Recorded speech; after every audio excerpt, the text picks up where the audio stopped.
Hello, everyone.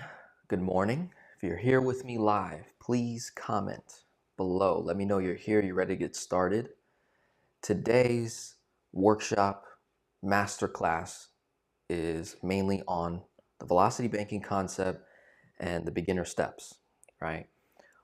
If you're watching this and you're brand new to the strategy, you're brand new to velocity banking, don't know what it is, don't even know what a line of credit is, how it works, interest rates, how to offset, all this different stuff, this video is going to be perfect for you. All right. And if you're here live with me as I'm recording this, I would love for you to let me know I'm new. Here are my questions, right? You can put as many questions as you want in the live chat, or if you catch the recording, drop it in the comments what your questions are.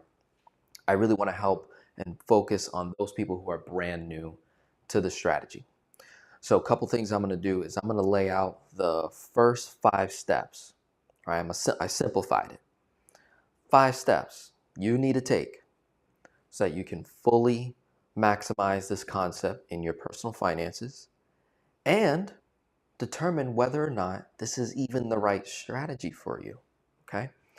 I'm someone that takes the stance that velocity banking does not make sense in every financial situation. It should not be forced into your finances, even if it makes sense, right? I think it's super important that we understand how this strategy actually works. And we take baby steps to implement it, know our numbers, and then go full force rather than trying to expedite the strategy, making critical mistakes in the early stages. And that ends up costing us a lot of money, costing us time, and then we end up performing similar to the traditional way of getting out of debt, which is just simply making an extra payment, typically around the end of each month after you see what your net cash flow is month to month, right? And you just make an extra payment toward your smallest debt and you're snowballing, right? So that's called debt snowball. Very practical, traditional, simple way of getting out of debt. And velocity banking takes it to the next level. It adds fuel, right, to that particular strategy. Okay. So if you're brand new, let me know. Put your questions. Let me know what videos you've been watching, my videos, someone else's, where you get hung up at. Maybe you're seasoned. Maybe you've been doing the concept, but you're still new. Maybe you're only about a year in, 6 months in, and you feel like you're making a mistake. You feel like you're doing some errors. Let's hash it out right here. Let's figure it out so I can get you to the next stage in your personal finances, right? So as you're commenting, dropping your questions, I'm going to get right into the first step, which is just sharing you the beginner steps on the velocity banking concept. Then I'm going to give you the origin, where this strategy comes from. How did it come to be? And just giving you an understanding of the marketplace today and how you are able to get service on this particular strategy so you do the right thing, okay? So you get optimal results. All right, so let's take it to the whiteboard. Step 1, and you'll hear me say this all the time in my videos, you must know your 4 major numbers before we do any debt elimination strategy, before we do any financial strategy whatsoever. We have to know this. And many of you think you know this, but you really don't. Many of you work with a coach or you watch a couple videos, you think you know your numbers, you may have a decent idea of what you make and what you spend, but you are not operating with pinpoint accuracy. And my whole channel is really dedicated to that before I introduce any strategy, any move in our finances. We have got to have pinpoint accuracy on our numbers. I know some people like to estimate and do round numbers, right? And they're like, Denzel, 37 cents doesn't make a difference, or, if I make $5,382.91 a month, I round it to the nearest hundred, so either I underestimate or overestimate, whatever it is. I don't play with the numbers personally. That's just the way that I operate. If you want to assume and estimate and get, and, have your guesstimations, hey, it's totally fine. You probably will get results. But if you're going to work with me one-to-one, right, I'm letting you know how I operate in advance. That's going to help you determine whether you even want to keep watching this channel or work with me one-to-one. Is I'm a pinpoint accuracy kind of guy, right? I got to know the numbers internally. Now, in addition to knowing your numbers down to the penny, what I do in actual application is I underestimate your total income, I overestimate your expenses, and I underestimate cash flow, and that creates a buffer. That buffer allows for room for error for those who are brand new. That's key, because if we're going to compare the velocity banking concept to debt snowball, debt avalanche, to the traditional way of getting out of debt, you want to make sure that you're not overestimating or giving yourself an upper hand with velocity and making this look better on paper than debt snowball or debt avalanche, and then this ends up being the better option. We don't want that. We want there to be a nice gap with the results in terms of how long this would take me to get out of debt, velocity banking, versus debt snowball. I personally like to see a healthy gap. What is a healthy gap? When we look at someone's finances, and let's just say you have the whole nine when it comes to debts. You've got the mortgage, you've got student loans, you've got car loans, you've got personal loans, and you've got credit cards. With the velocity banking concept, strategy, method, ideally, we want to be able to look at someone's personal finances and see all those different debts that they have and get them debt free within 5 to 7 years or less. That is a very, very attractive number. 5 to 7 years or less, completely debt free, everything, right? That is like a sales pitch right there, okay? What I do is I look at that snowball, that avalanche of that person's numbers and finances, and then say, look, if we were to use the traditional method of getting out of debt, just making extra payments each and every month, we will be debt free in about 9.5 years, or 10.5 years, or 12 years, 11 years, whatever it is. And then I show velocity banking and the potential that it has. I say, look, we can probably get out of debt in about 7 years. 7 compared to 9.5 is a nice, healthy gap. But if the result is 9.1 years versus 9.5 years, that's too tight for me personally. Now, it's still less than snowball. Okay, that's fine. But maybe there's some things in the current marketplace today that are messing with those numbers. Or 2, you yourself could be doing some other things to improve that 9.1 to about 7.5 or 7 years. So there's tweaks that could potentially be made that would fix that strategy. Or guess what? Hey, we can just simply say, velocity banking doesn't make sense for your situation. Let's not get sold by Denzel or Christy Van or Mike Adams or Kwok Brothers. Let's not get in this illusion of leveraging debt just for the sake of leveraging debt, getting a line of credit just for the sake of getting a line of credit. There was a lady I was emailing back and forth. This person is debt free and she's been watching my channel for a while, and she wants to get a personal line of credit to buy a car. And I said, okay, what banks are you looking at? The 2 banks that she was looking at, one personal line of credit was at like 9-ish%. The other one was 12.5%. So I was like, okay, you want to get a car around $30,000. Let's say we're able to get approved for a line of credit around $30,000 with either one of those banks. Does that make sense for you personally?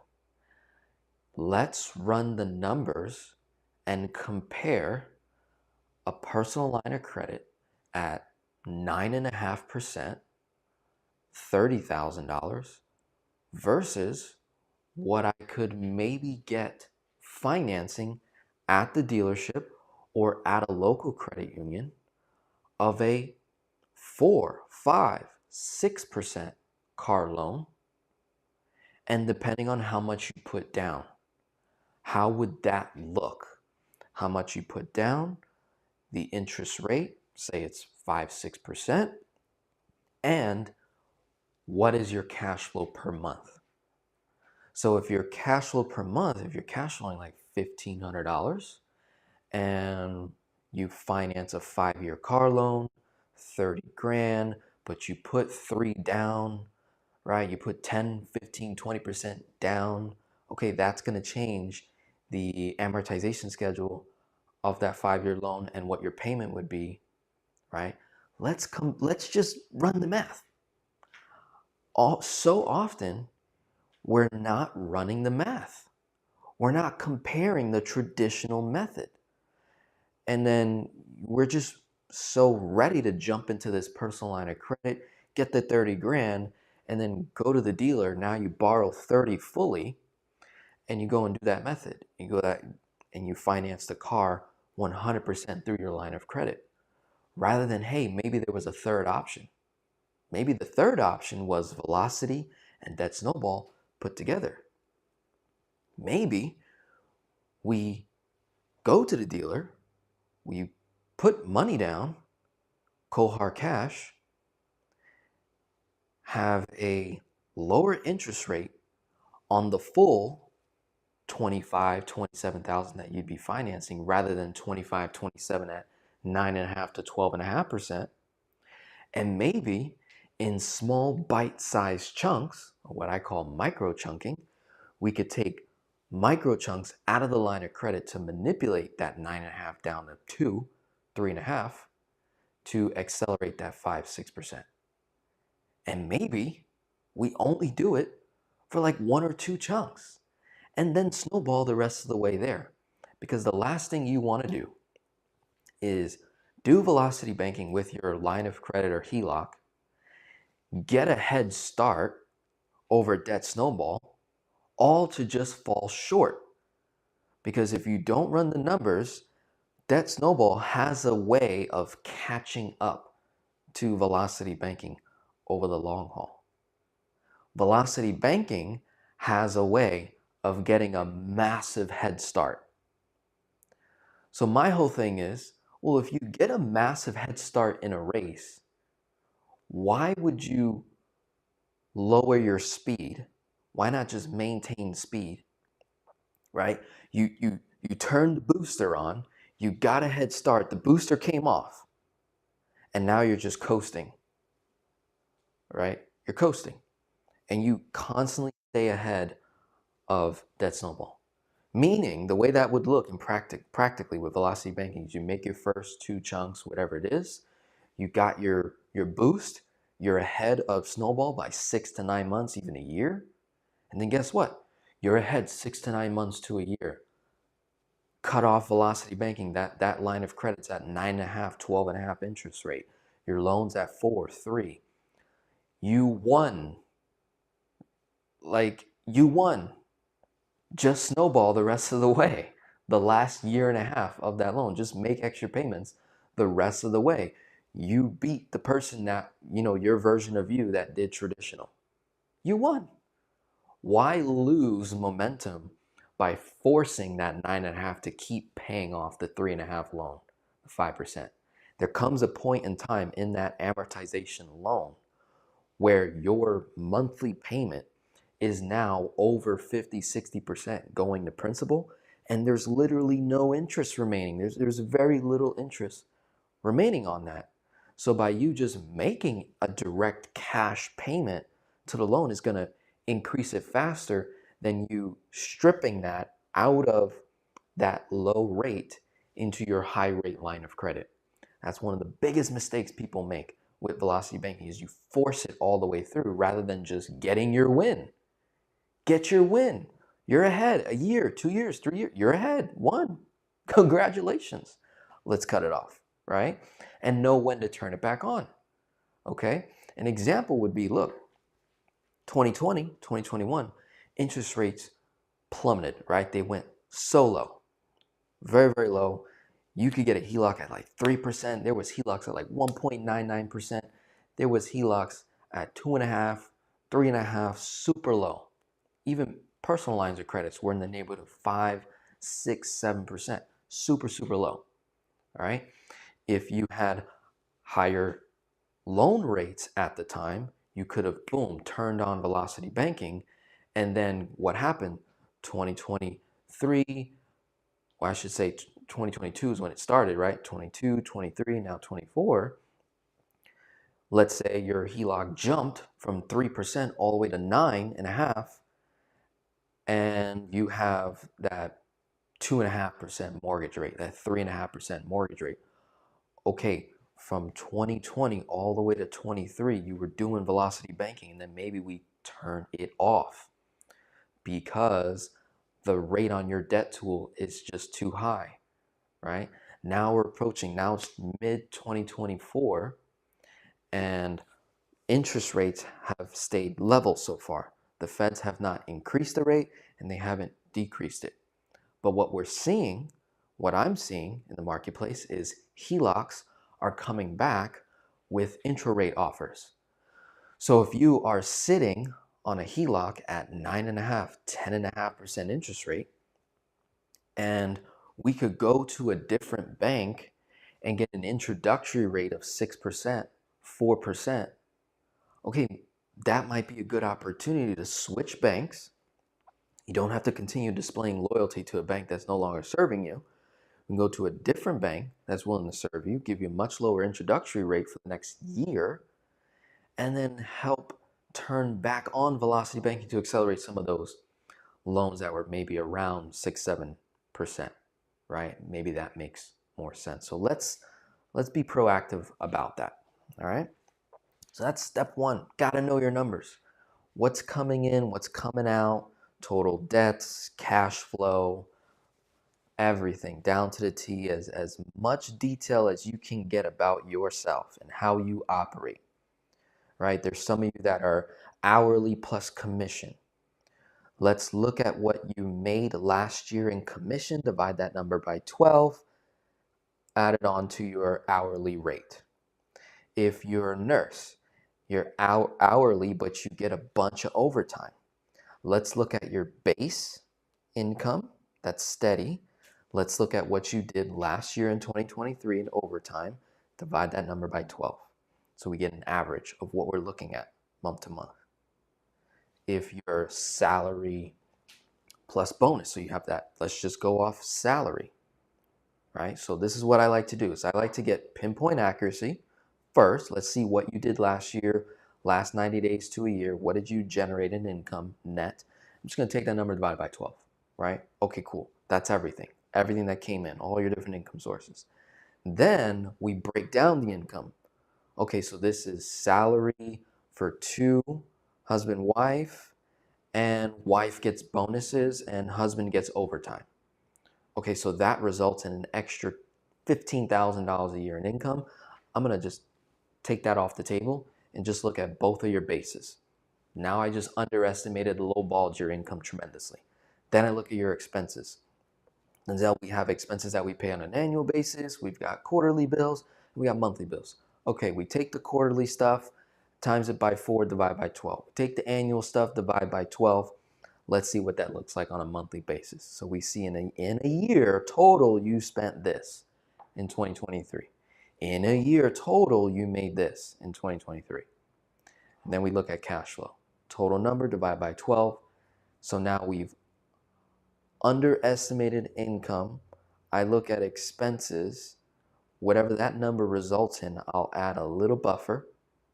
$100, $200, $300, depends on how much money you make. Then cash flow, I see, okay, we're cash flowing about $1,400.98. Cool. So I'm going to lowball that to 1350 or 1300. Then I'm going to run velocity banking, right?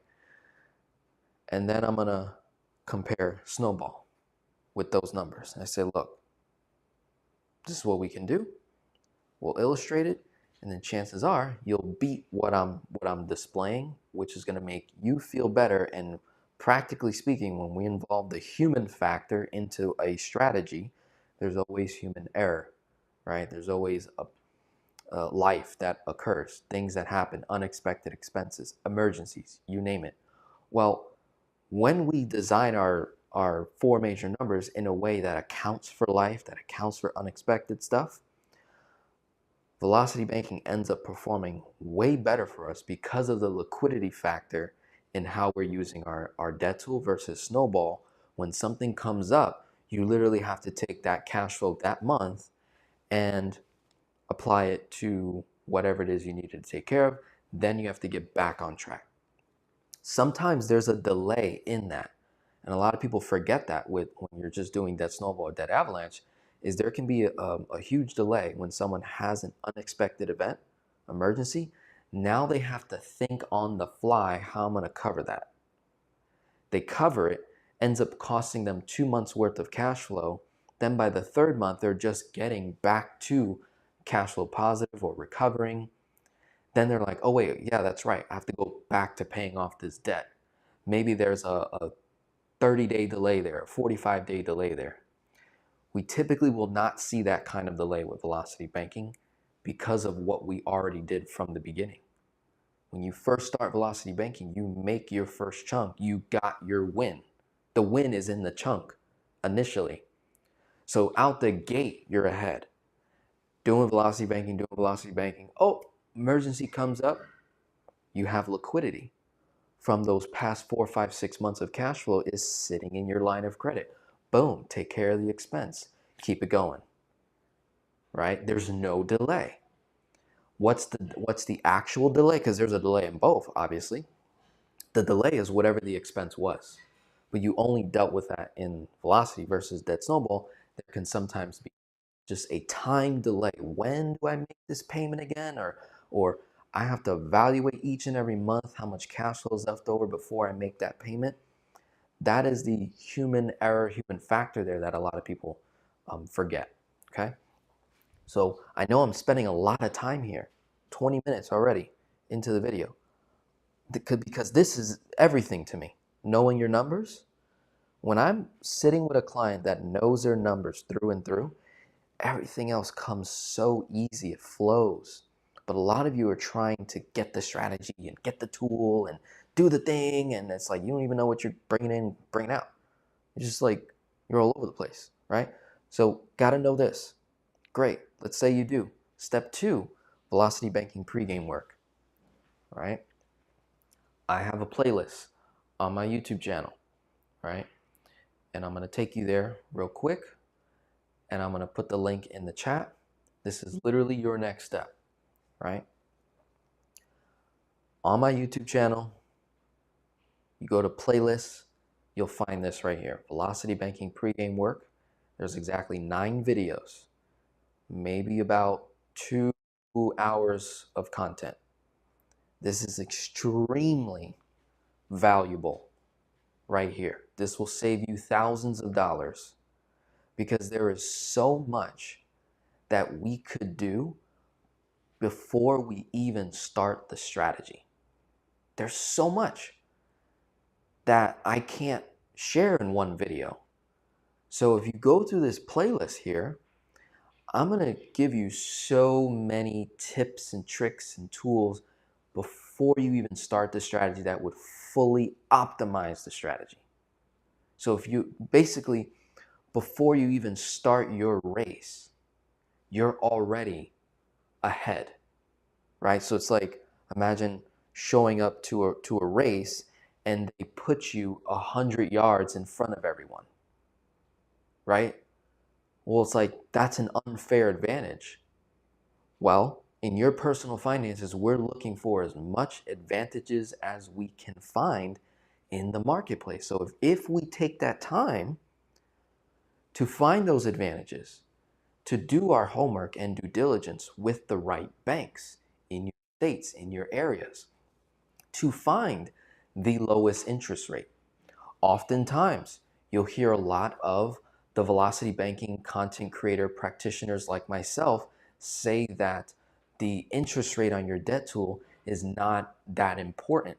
Okay, I don't necessarily take that stance, although I know what people are getting at, right? I know what they're getting at when they say that. But that doesn't always translate to the viewer. The viewer goes to freaking Navy Fed and they get a 15.9% checking line of credit. I'm like, why didn't you go to Penn Fed?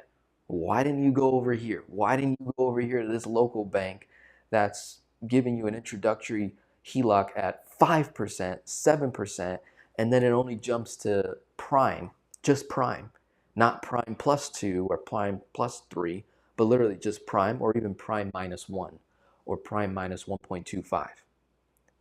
Like, wouldn't that be better? Like, whoever has a lower rate wins in terms of if we're just comparing two velocity banking strategy. Let's say you either could go with this HELOC at 10.5% or you can go with this HELOC at 7. The only reason why I would not go with the HELOC at 7 is if it's truly not a HELOC. It's a home equity loan and the bank tricked you, right?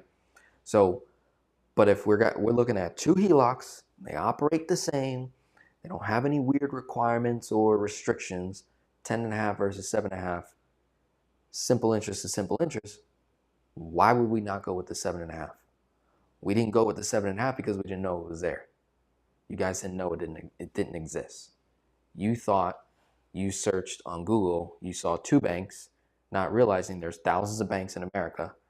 And if you would have did 20 more minutes of research, I promise you would have found a lower rate line of credit to operate with, right? So again, we want to start the race way ahead of everyone by just knowing that pregame work. So I'm gonna put it up here one more time so that you can see it, right? It's extremely important that you get this.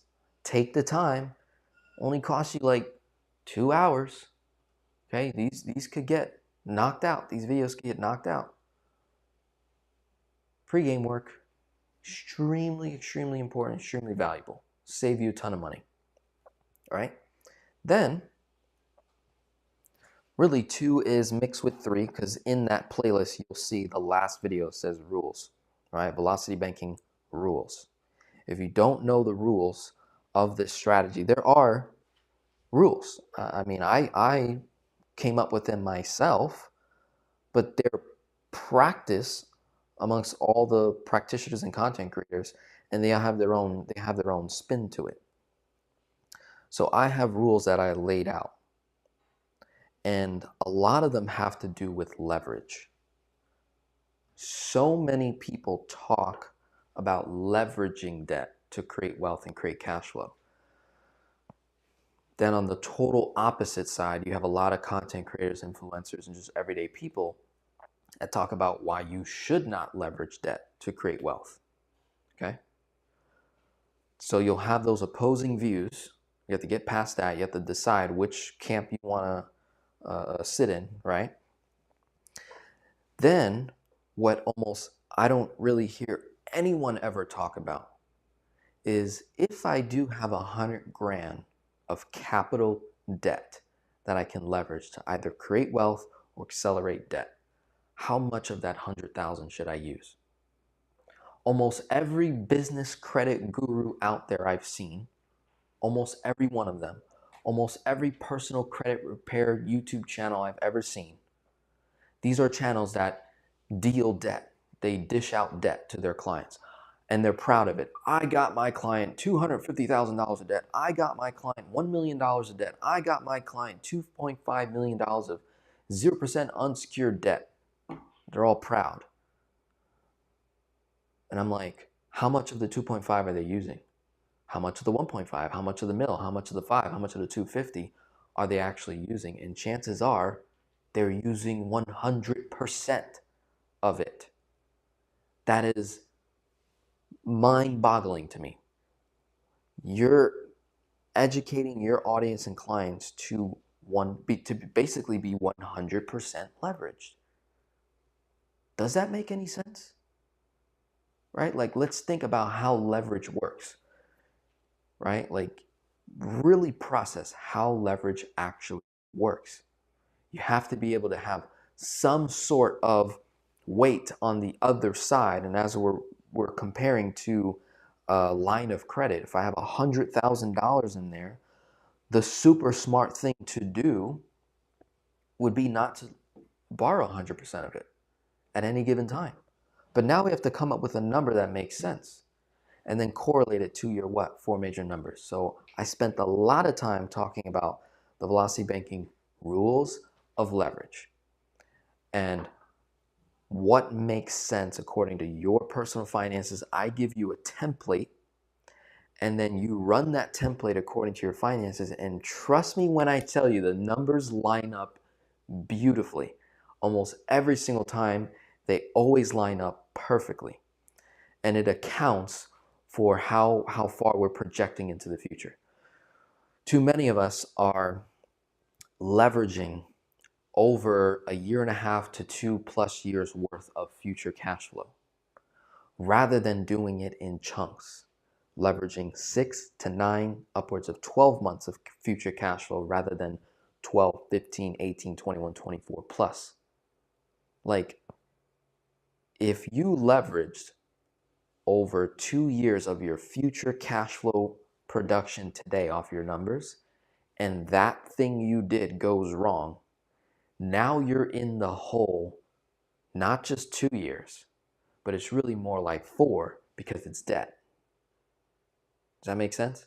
So you just set yourself back, say 3-4 years, trying to leverage because you saw the guru do it. But you forgot the way the guru makes money is by selling you on the concept rather than them doing it themselves. Very few actually do it themselves, and they have some sort of a business that teaches and takes them through a process. Very, very few. The majority are just pushing their affiliate link. They're getting paid, but you look at their own personal finances, they're not leveraging that kind of money they're selling to their clients. They're not. I mean, let's be real.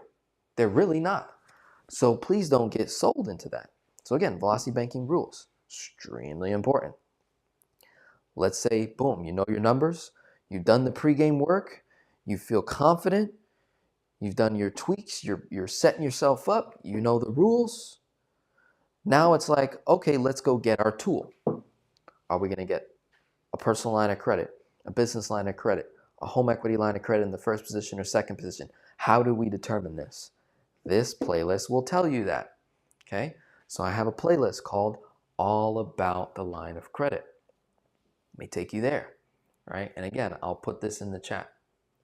So let's come right over here. Now, this playlist is longer, 14 videos. Oh my God, so much work, right? It's really not. All About the Line of Credit literally breaks down every question you need to ask, every detail. It lays it out, my friend. It lays it out. Everything.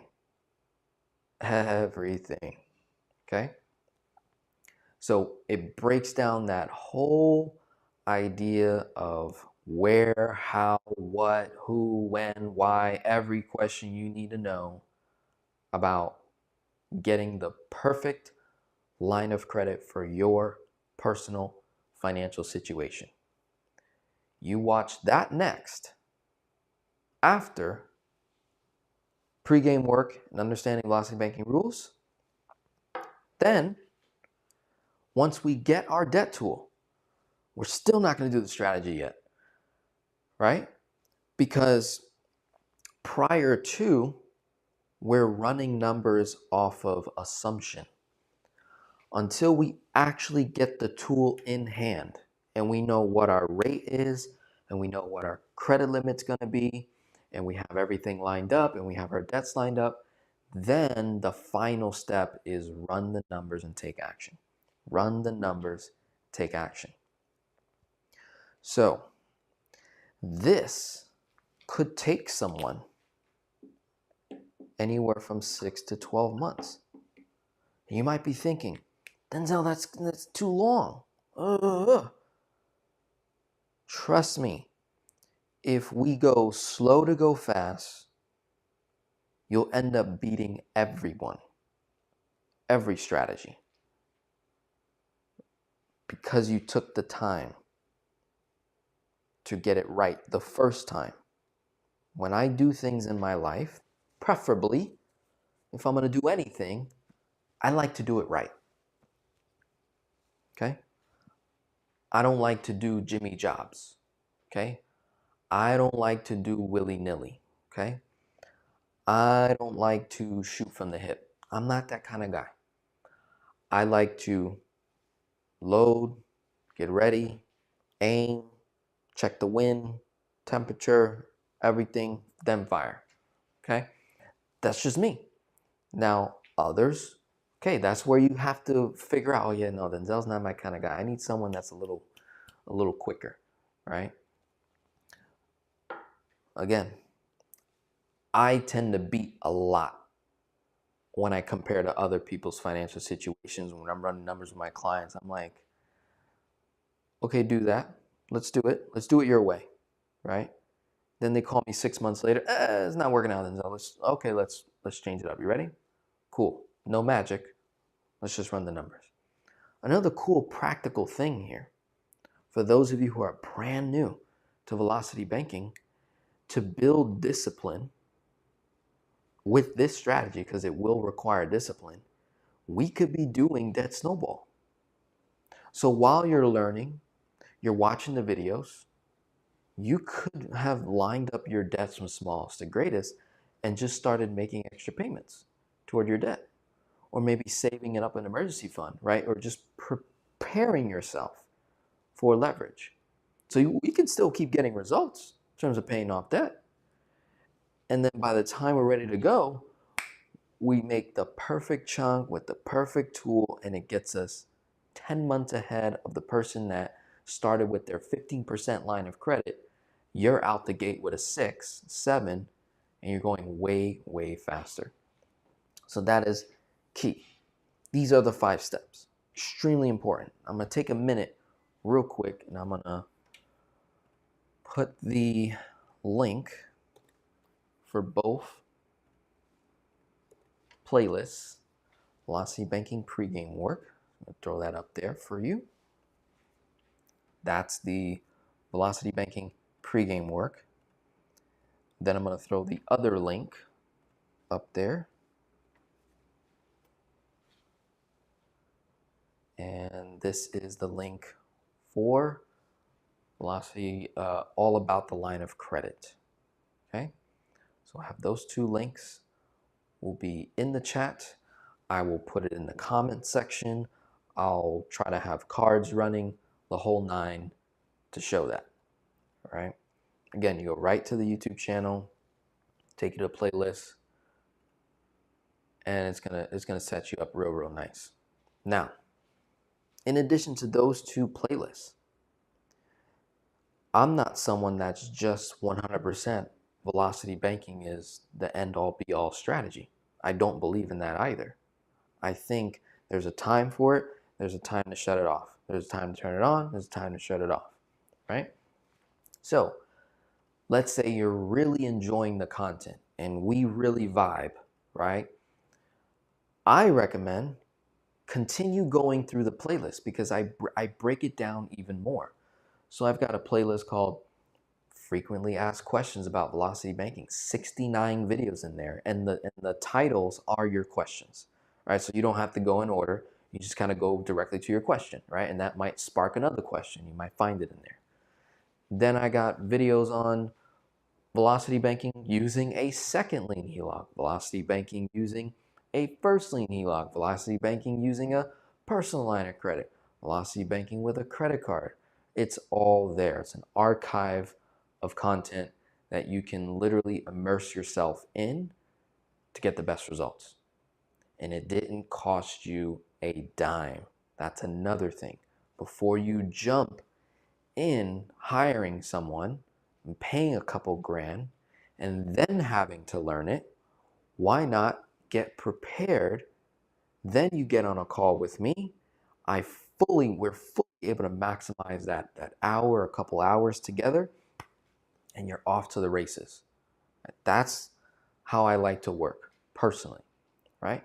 So please take the time. I'm going to keep stressing on this because it will save you so much money. It's crazy. Because what we're forgetting is the human factor in all of this. Let's think about you for a minute. How long have you been in debt? Your whole life. Most people have been in debt since the moment they started working. They went to school, you went into debt. Got out, started getting a job, you have an apartment, you had to get a car loan, you had to get a personal loan, you open up a credit card, you open up this. Before you know it, now you gotta get a house because you get married, because you got kids, now you got that debt, and the student, and the car, and it just keeps going and going. So you've been in debt your whole life. Most Americans have been in debt since the moment they started working. Is that not a true statement? Right? So really process that from age 22, 18, 25, and now you're 45, and now you're 55, and you come across my content at age 55. I have to break past 30, 25, 20 plus years of you being in debt, 20 plus years of you having bad financial habits. I have to break through that. We have to break through that together. That's the human factor. So now at 45, 55 years old, here's the problem. You think you're running out of time. You think you're old at 55, at 45. You think that if I would, if I go a little faster now, if I speed things up, then I can be out of debt sooner. And that's so far from the truth. The truth is, if we actually slow down, evaluate our life. When's the last time you talked to someone about being in debt for the last 20 plus years? Like actually sat down and had a conversation where the other party has no incentive to use that against you. When's the last time you actually got counseling, coaching, life coaching on your bad financial habits? Most people never been to a therapist, counselor, coach on their money. Some people talk about their trauma, some people go to therapy about other things, but not money. Money doesn't typically come up, and even if it does, the person listening is not a professional on money. Does that make sense? So now you're coming across me, a professional on money, with coaching and counseling skills, where we can just have a conversation about how you operate, who you are, where do you want to go, who do you want to be, right? And if we take that time to do that in our five-step system, I'm telling you, the strategy is easy. The light bulb's going to go off faster. There's so many people I've worked with over the past few years where it literally took them a year and a half of watching content and 6 months of coaching for the light bulb to go off. Why is that? Versus someone else, the light bulb went off in the 4th video they watched. Well, when I evaluate that person versus the person that took them a year and a half, the person that I talked to, let's say it's a mom, 55 years old, year and a half she's been watching my content, then we jump on a call, then she signs up for coaching, but it's only until 6 months in she tells me, oh, by the way, I had a divorce 2 years ago. I lost someone in my life. My mom and dad were abusive to each other, especially around money. No one really spoke about money. So she didn't really open up. Usually the questions I ask tend to be, surface level. They don't really go too deep, right? Because I'm not trying to have that client run away from me, right? I need to reel them in, and I do it in a slow approach. Because once they open up, the progress they make is insane. So let's take that example, that mom, when she finally opened up in that 6 month. And then we started going deep into that and then strategically unlocking and breaking through some of those things. All of a sudden, she watches the video 2 weeks later, the light bulb goes off, emails me, Denzel, I think I got it. I think I got it. Off to the races. Versus I talked to the person 4 months in, right? 4 videos in, they become a client without even jumping on a call with me. They're like, boom, signing up, let's go, type of mentality. Then come to find out, oh yeah, Denzel, I've been doing Debt Snowball with Dave Ramsey for the last 7 years. And, we're a house of faith. We go to counseling. We do this, we do that. We have systems. And I'm like, okay, you're bringing me in to just tweak. Boom, off to the races. So extremely important, right? Extremely, extremely important. So recap, these are your first 5 steps. We've got the 2 links in the chat. I'll have it in the comment section. I'll have it everywhere so you can find it. Velocity Banking pregame work, all about the line of credit. We run the numbers. We then take action, right? Here's just an idea of what's going on. Velocity Banking in 2024, the prime rate right now is 8.5%. So when you're looking for your debt tool, when you're at stage 4 and stage 5, when you're acquiring your line of credit, ideally, anything below 8.5% is going to be attractive in this marketplace, 2024, May. So if we can find a home equity line of credit under 8.5%, a personal line of credit under or at 8.5%, those are going to be your best tools in the marketplace. Now, do they get lower than that? Yes, but only typically with an intro rate offer for 6 to 12 months, typically, and that's it, right? So that should be a template for you. Look up the prime rate of where we're currently at.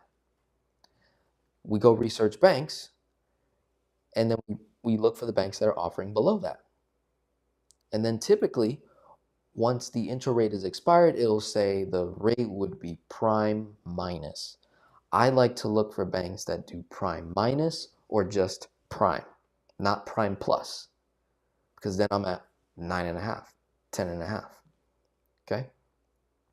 That's just me. Now, you'll typically see videos where they're like, even a line of credit at 12%, 15% can do damage. Yes, it's true, but it's a half truth. All right? It's not a full truth. It's a half truth. Right? I'm simply saying, why not build up our credit score? Why not do the pregame work to get the best line of credit? Why not do that? Right? That's just me. So that's like a simple, quick little fact there.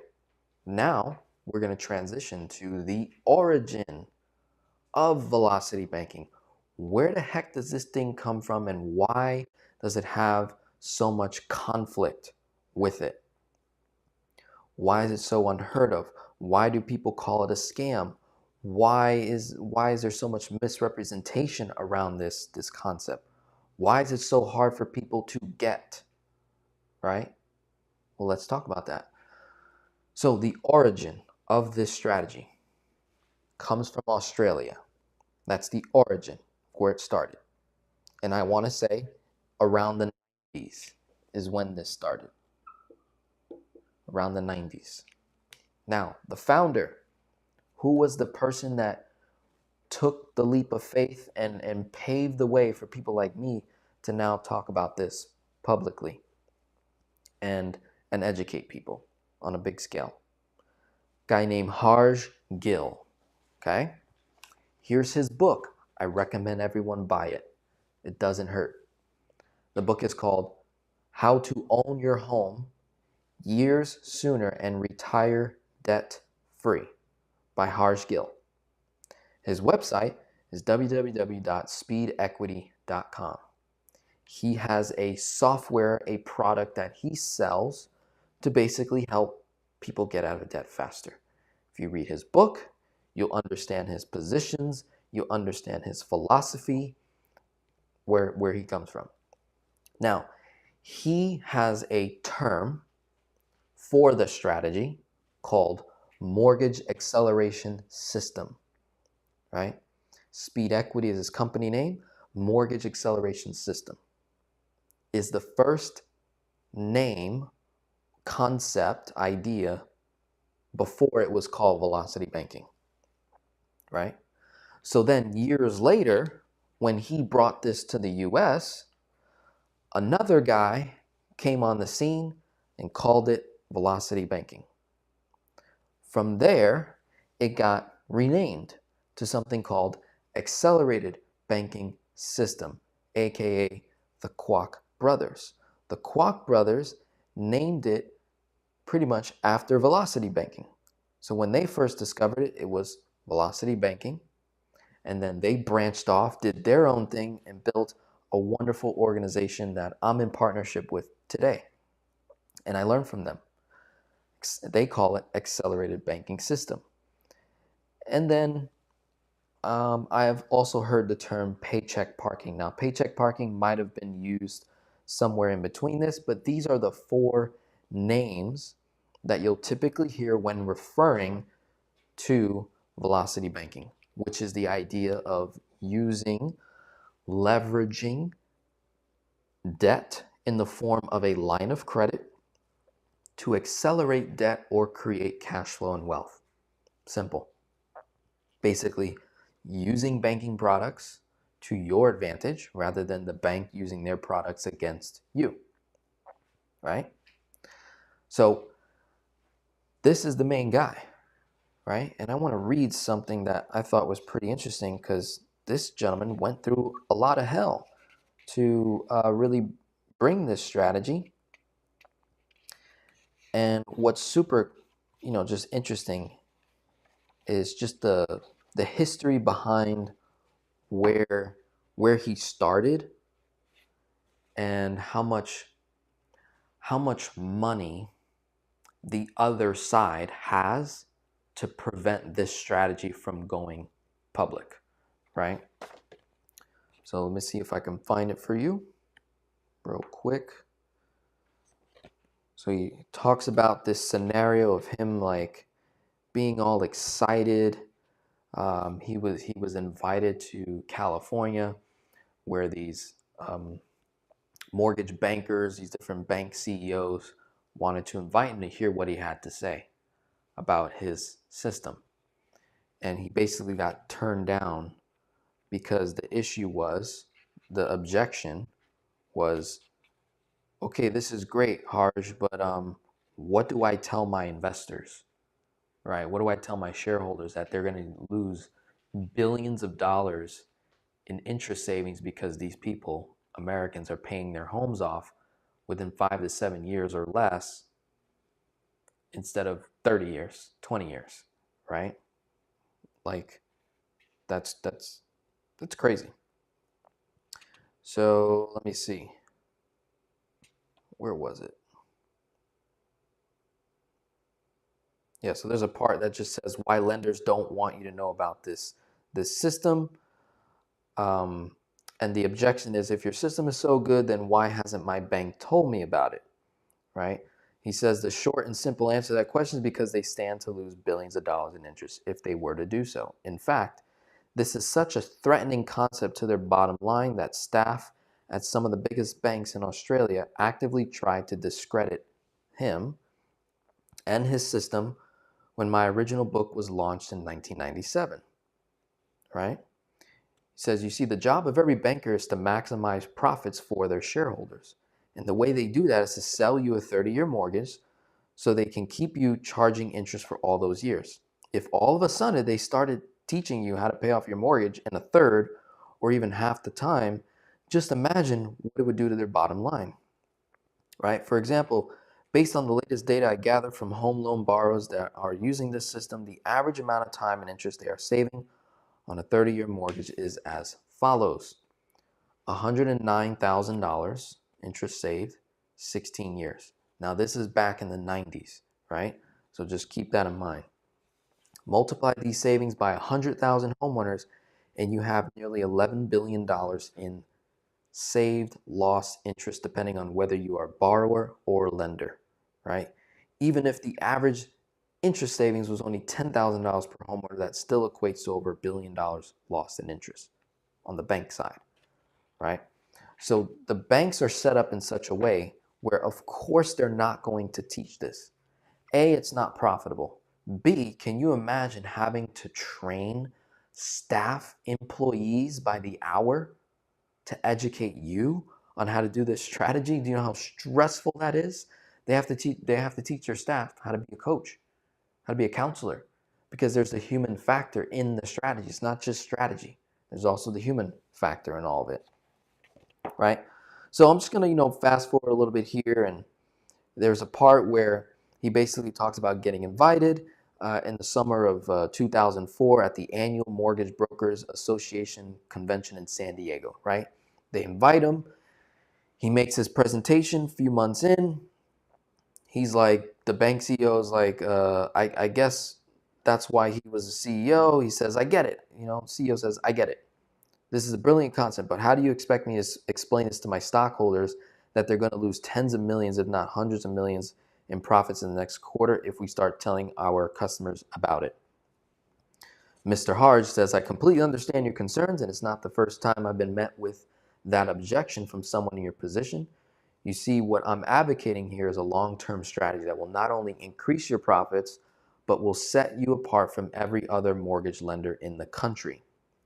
By showing your clients how to own their own home years sooner with this system, you will not only have them paying back their mortgages in record time, which means lower default rates, but they will most likely move up into a bigger home or be in a position to purchase a second home much sooner than they had anticipated. Before he had a chance to interrupt, the guys continued. He says, furthermore, if you do the right thing by your customers by giving them the right loan products to implement this system, you will not only have a client for an entire lifetime, but they will most likely recommend you to everyone they know because of what you did for them. This is true. Yes, there is potential for reduction in short-term profits. However, you will more than make up for it by capturing a large market share, reduce delinquencies, lower acquisition costs due to repeat and referral business, as well as generating immeasurable goodwill by sending a message to every homeowner in this country that you are on their side, right? So the CEO of that time was like, yeah, I see your point and all that, but we're not going to move forward with you, right? And because he exposed this to the banks, that got around, and the banks ended up putting a marketing campaign out there to basically discredit this guy in Australia, right? Calling it a scheme, scam, you name it.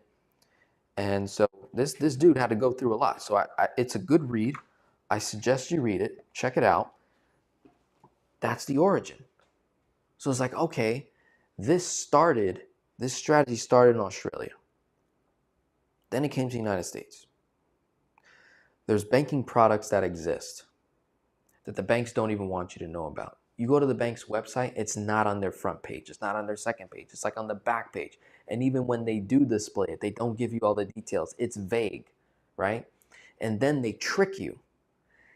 The banks have taught Americans how to use their home equity line of credit the way they want you to. Every single bank will share on their site, get a home equity line of credit for large purchases, home renovations, emergency fund, right? Think about the marketing behind that. Not get a home equity line of credit to accelerate your amortized mortgage loan, to pay it off in about 5 to 7 years. There are only 3 institutions that I know today that are actually educating their clients on how to accelerate their home. And I think these 3 banks are gonna stand the test of time. They're not gonna fail when many other banks will, because they're attracting the right kind of customer, the perfect borrower, and they understand the long-term view on this. And they still sell regular mortgages, but they also have a whole department dedicated to educating their clients on how to accelerate their primary mortgages and mortgages for that, right? So that's University Bank, First Savings Bank, All-in-One Loan, CMG Financial. These are the three institutions. Two of them are banks. The other one is just like an organization, and they work with other banks, right? That actually issue the product, being a home equity line of credit in the first position. Only three banks, right? So now that you see, like, okay, the vast majority of banks don't want you to know this. They will lose money. They'll lose billions of dollars if Americans start getting out of debt sooner. And there's only three banks and a couple of content creators that have very little credibility, right? I mean, look at me, 28 years old, talking about a random strategy called velocity banking. Like, how credible is this kid? Where does he come from? Does he have a banking background? Does he have a degree? No, no, no, no, and no. Okay. Christy Van, over 240 something thousand subscribers, the most relevant and active content creator I would argue for on the velocity banking method. Christy Van.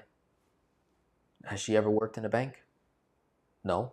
Like, so we're talking low credibility for the people that are advocating for the strategy. People like me, people like Christy Van. Then you have Connor J. Wallace. I don't know what his background is either, but again, like, these to you being new to say YouTube or this particular space, we're random people on the internet talking about a foreign strategy. That already sounds like too good to be true, right? I agree with you. I totally agree with you. So you got Connor J, Christy Van, myself, I would argue are the three most active people talking about velocity banking the most on their YouTube channel. Then you have the Kwok brothers. Then you have Matthew Pillmore, VIP Financial Education. And then there's maybe a couple other channels, but they're so much smaller, not as active, and some that are big are no longer active. So we're talking a handful of people that are actually educating and coaching and teaching about this. A handful, right? Not a whole lot of credibility, right? And then we're only talking three banks that are teaching and actually supporting the content creators, me and other guys, right? It's looking tough. But me, I think long term. 40 years from now, we'll see how that looks. 30 years, 20 years from now, we'll see if the messaging switches. That's all it takes, is the person with the bigger pocket to dump a ton of money into marketing and to convince a nation of people why you shouldn't get a 30-year mortgage. Can you imagine that? Can you imagine that? Like, think about that. Like, there will be a time where getting a first lien HELOC is more advantageous than a 30-year mortgage. And the banks teach you how you can get this first lien HELOC, pay off your primary, and then leverage the equity in your primary to go acquire another property, do velocity banking on that, pay that off, then get another property, and basically spend the next 30, 40 years doing that strategy. And then you create your own pension plan through passive income in real estate. Like, can you imagine that? The marketing behind that's insane. It's just not going to happen, right? Not anytime soon, but maybe in the future. That's my hope. So Origin, Harj Gill, put this in your notes. Get this book. It's a good read. How to Own Your Home Years Sooner and Retire Debt-Free. This is the guy. This is the OG of the concept. And then you've got people like me that are now explaining it, sharing it today. And then you've got the different names. Mortgage Acceleration System, Velocity Banking, Accelerated Banking, Paycheck Parking. Okay? Now you're left with, okay, how can I have someone help me do this? Right? What are my options to start doing this? So you've got the DIY option, do it yourself. YouTube University. You watch me, you watch Christy, you watch others, you subscribe, you watch our content. We post actively, and that helps you craft your strategy together. I just gave you a 5-step formula that's free and will teach you the concept, and you will do it, right? Like, I'm that confident in my content. that you can do this on your own and never actually have to pay me $1. I truly believe that because I'm someone that doesn't leave the details out. I give every detail, which is why my videos are so long, right? So if you're willing to sit and wait and watch those videos, I can assure you, you can do the strategy, right? Now, I'll make the same argument that having a coach, having an accountability partner will help you do the strategy better and faster and more efficiently. That's the only argument that I'll make for myself, right? So you've got the DIY option, totally free. Then you've got one-to-one coaching and courses, which can vary, in the, let's say 500 to 5K plus range is what I've seen in the marketplace, right?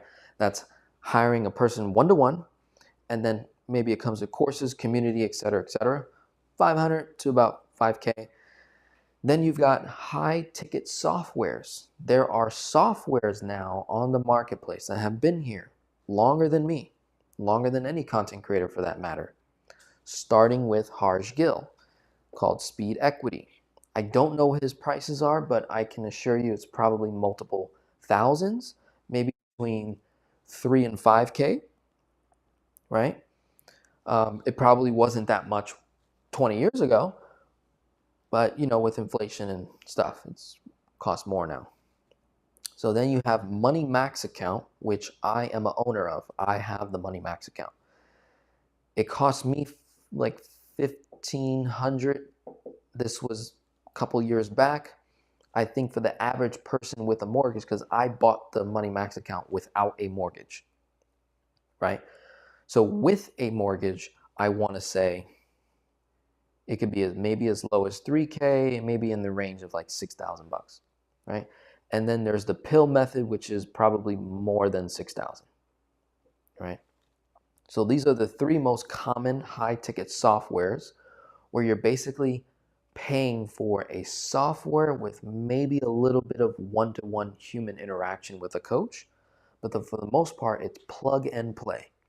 Put your numbers into the software, pinpoint accuracy, then it will tell you how to do the strategy, and then you just follow it.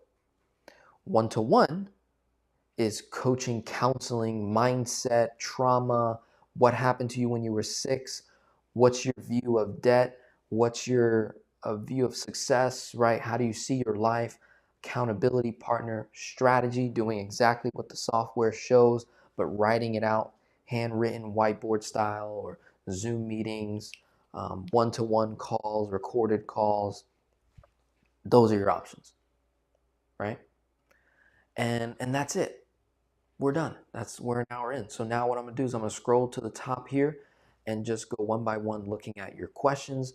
And I saved all this white space here to be able to answer your questions. All right. So let me just go like this. We're gonna look at some of your questions. All right. So Melinda, hello, Tennessee, couple months into velocity banking. Perfect. All right, so I'm gonna skip past the hellos, right, real quick. I'm a hairdresser and have inconsistent income. I know about how much income I will make, so I've broken it down weekly.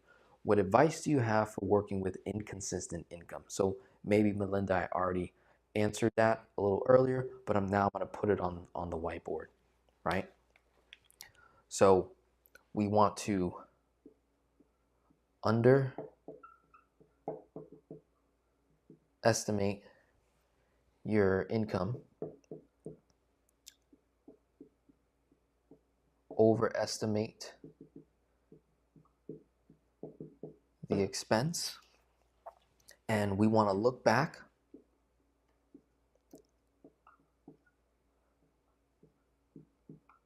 a year. How much did you make last year in total net revenue? Take that number, divide by 12. So look back a year, total net rev, and divide by 12. What's that number? Then we look at expenses, right? So look back a year on expenses, total, divide by 12. That's going to give us a total cash flow number.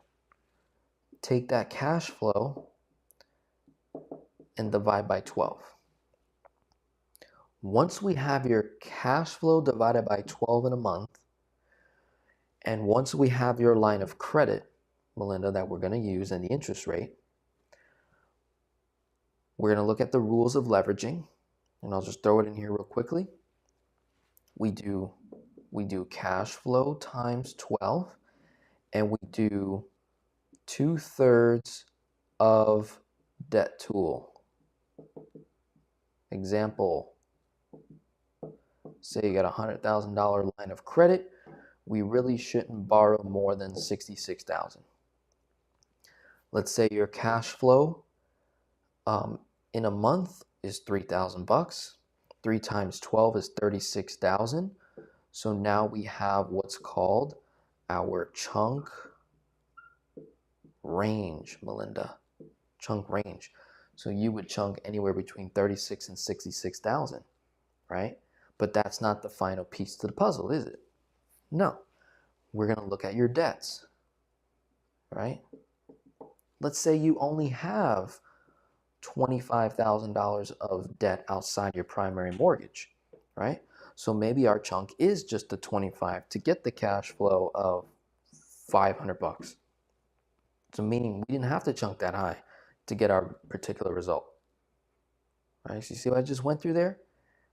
Very clean.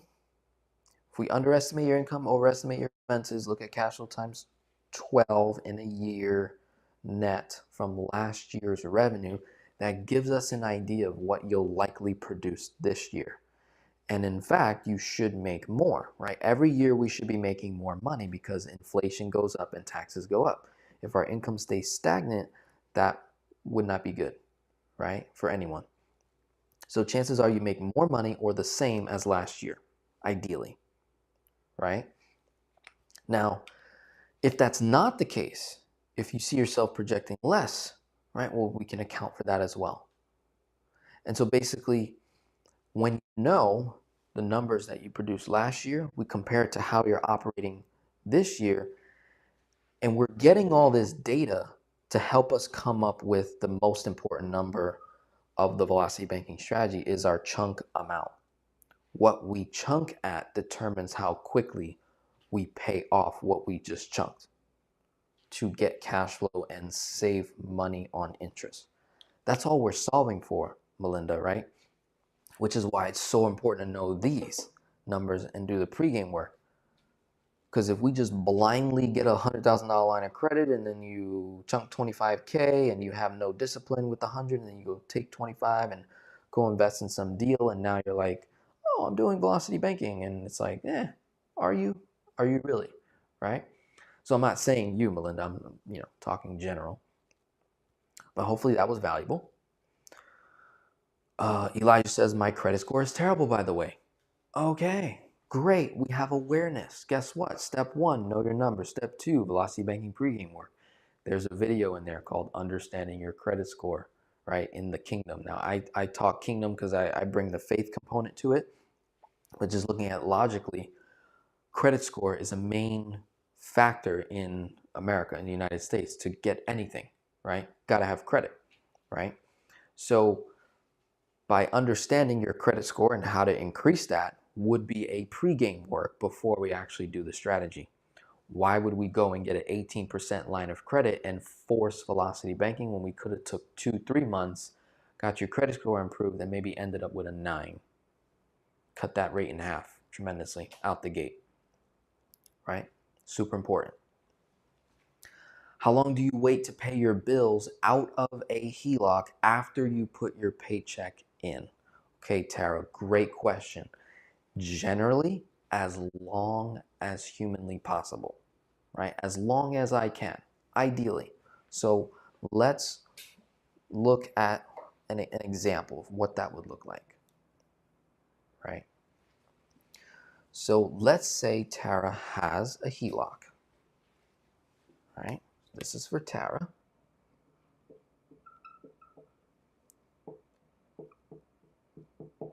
Tara has a HELOC, and Tara has a mortgage. Let's say her mortgage is $1,500. It's due on the first of the month, okay? Let's say Tara is bi-weekly.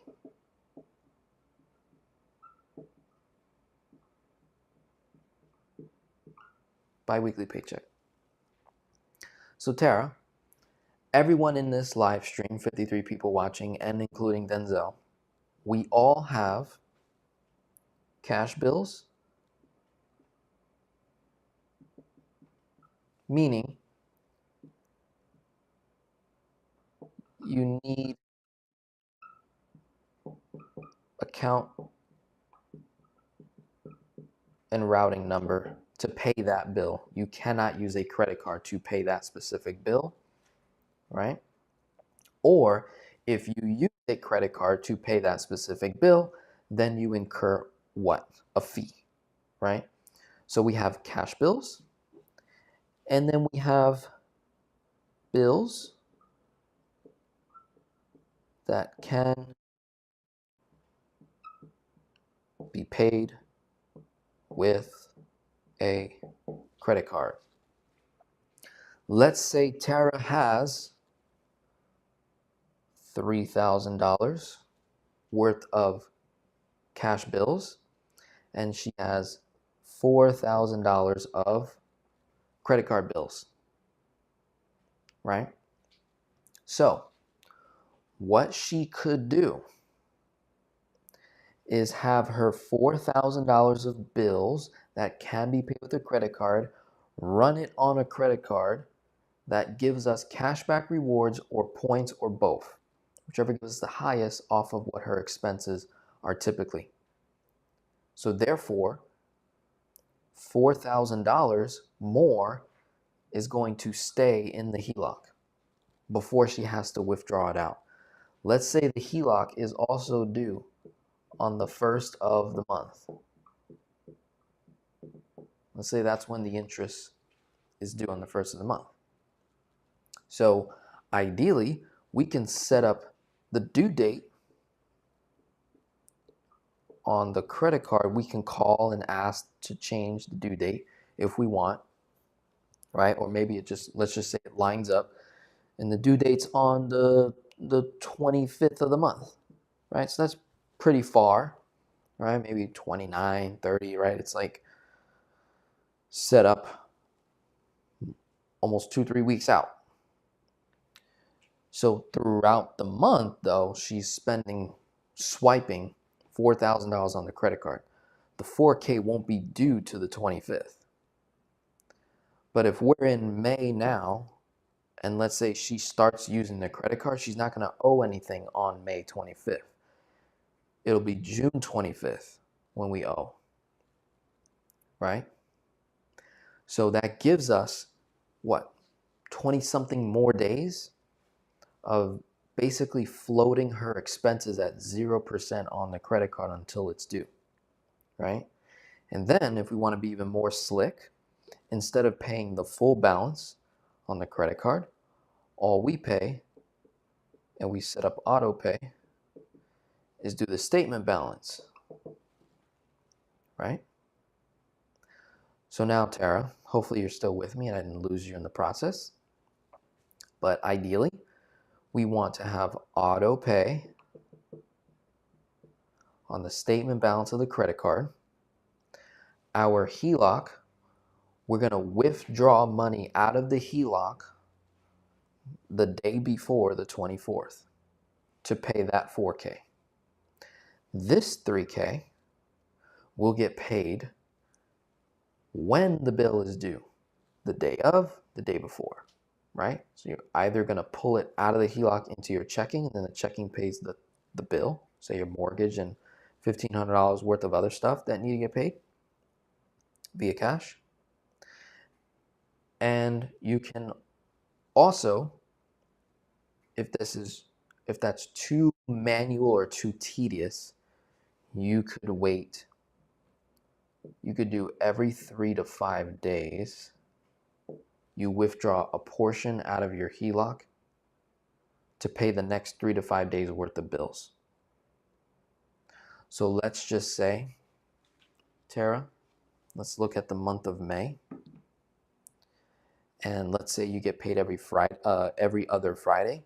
And let's say May 3rd was when you got paid the first time this month. So I'm looking at May 3rd, May 17th, and May 31st. So those are her pay dates, let's just say. So we got May 3rd, 17th, and the 31st.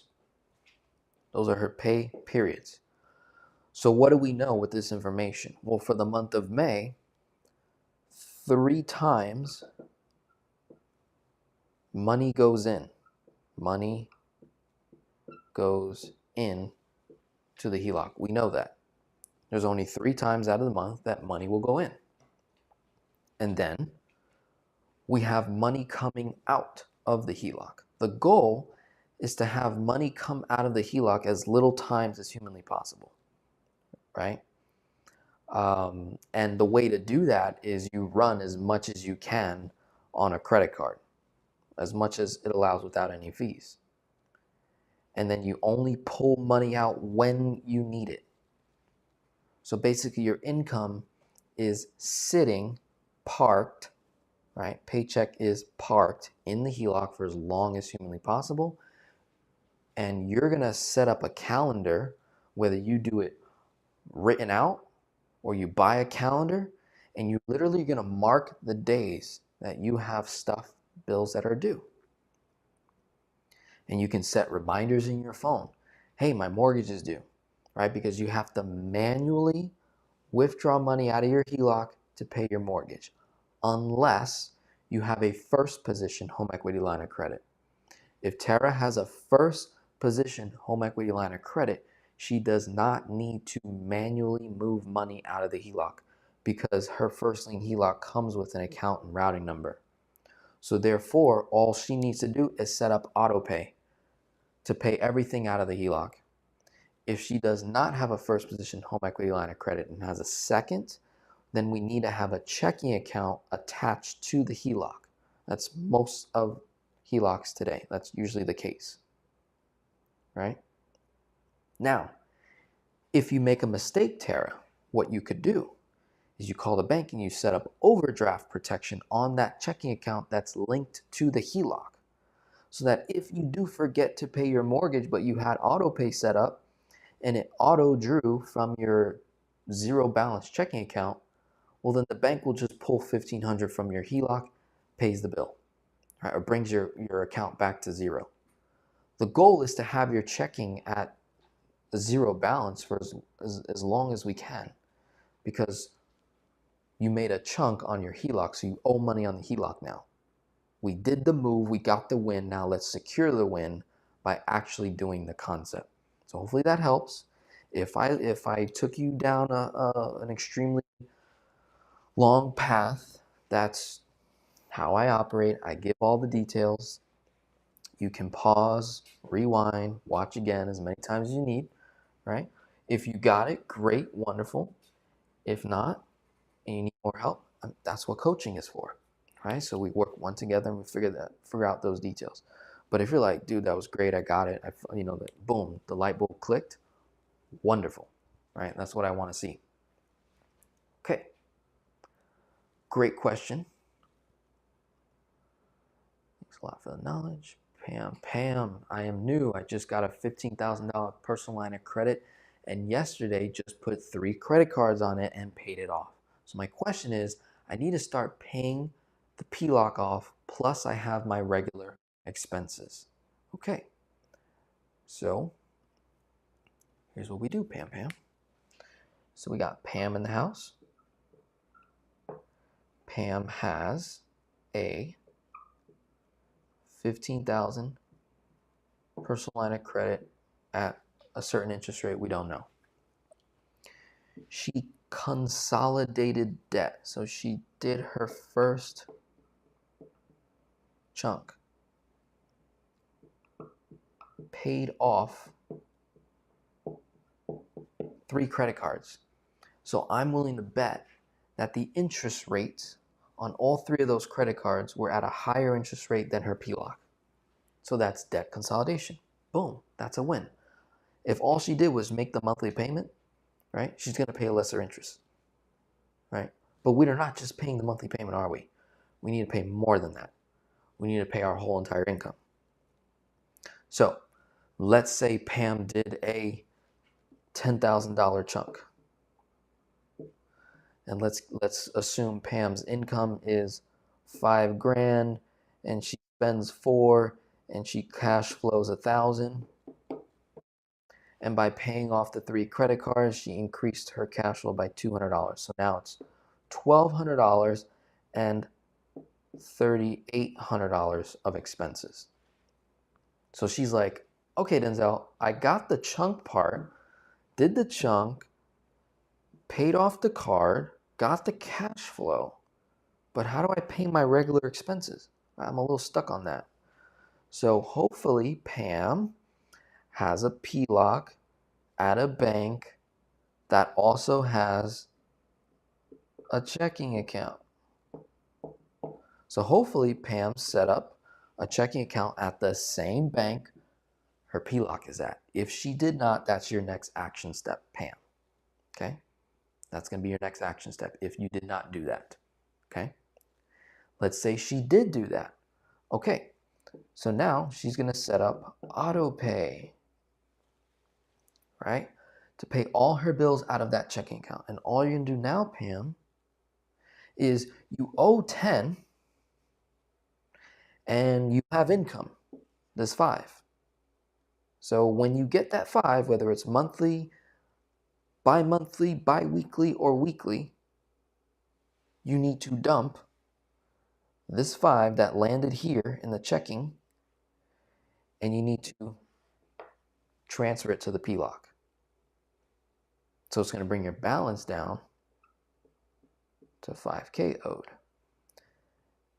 And then throughout the month, you're going to basically withdraw $3,800, not all at once, but over a period of 30 days to pay your expenses from the checking account as normal, auto pay. Easy. Same thing. Call the bank, set up overdraft protection of the checking account to be secured by the PLOC. Because that's where all your money is, right? So that was a summary, right? Assuming your income, assuming your expenses, assuming cash flow.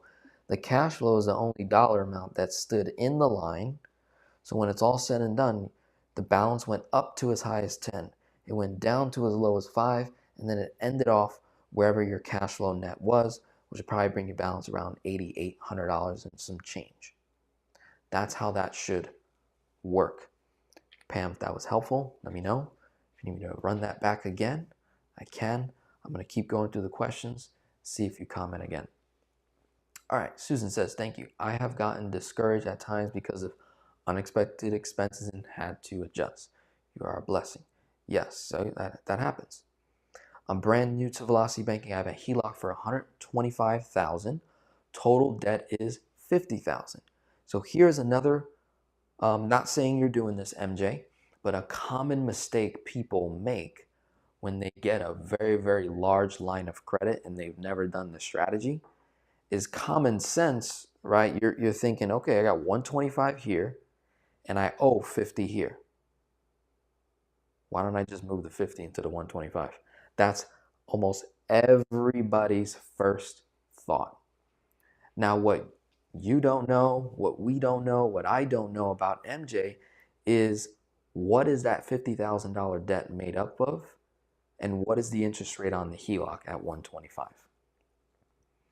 That's going to be the only reason why we don't move 50 grand to the 125. Now, maybe MJ is a perfect case study where he's got a 125 HELOC here at 7% and he's got $50,000 worth of credit card debt all at 20-something%. That is a easy fix. That is like boom, boom, done. Do the concept. You're off to the races. I love working with those kinds of cases because it's so simple. It's like People didn't know it was right in front of them all this time. They were sitting on all this debt equity in their home, didn't realize that they could leverage the equity in their home to accelerate all their credit card debt and high interest personal loans and stuff, and just recapture all that cash flow instantaneously and still be liquid on a month-to-month basis, right? Like, let's say MJ does that. It makes sense. Let's just say, boom, he moves the 50 to the 125. He gains $1,000 in cash flow on top of the cash flow he already had. And then he has a $10,000 unexpected expense, emergency that pops up.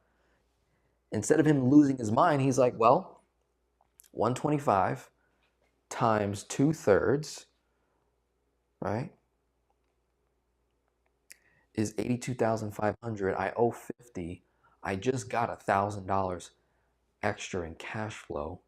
I'm doing velocity banking. I'll just pull another 10 from my HELOC. Now I owe 60 and I'll just do velocity banking on that. Emergency is now done, taken care of, stress-free. I didn't have to think about where the money was coming from.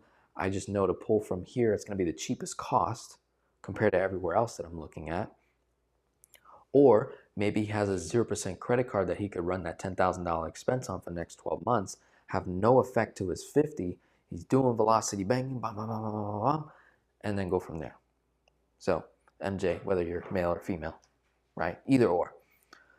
She, he, right? We make that happen. So it's either going to be perfect, or maybe it's only 25 we need to send over to the HELOC, or 30, and then the other 10 we leave it alone because that 1% or 2%, or it's like big difference, right? Linda Smith, you do not have to figure out how much to put weekly. It's just income into the line of credit. As soon as it's in your checking account, then pay expenses, bills as they come due. Yes, in a nutshell, Jesus summarized it. MJ, I've been paying $2,000 bi-weekly or $4,000 per month lump sum. Should I pay bi-weekly or $4,000 per month lump sum? You should pay $2,000 bi-weekly, right? If your income is $2,000 per paycheck net, and you already have the debt tool and you've already made your chunk, you should not be waiting to put money into your line. The moment it hits your checking account, you need to instantly transfer money into the HELOC so that you're paying less interest on a daily basis. So you can actually secure your win. That's the key. We have to secure the win. The initial win was you made a chunk, you consolidated debt, and you immediately got cash flow.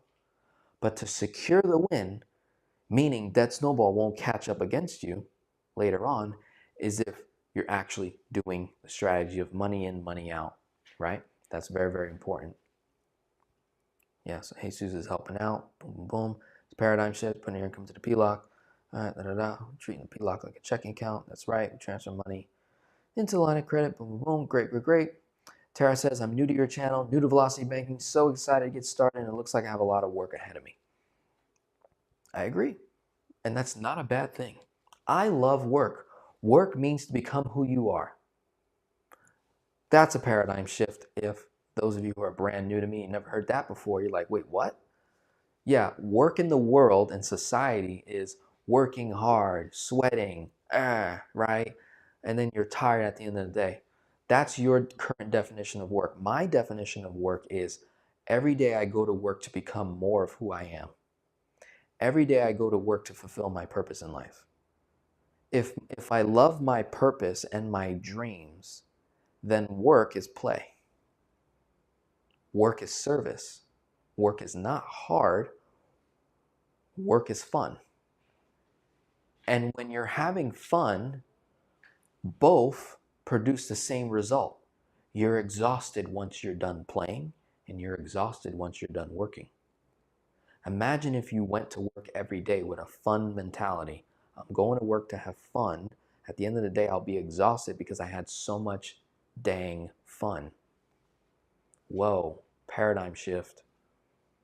Now, it's conversations like that I truly believe expedites and increases the performance of someone's debt-free strategy, not the strategy itself.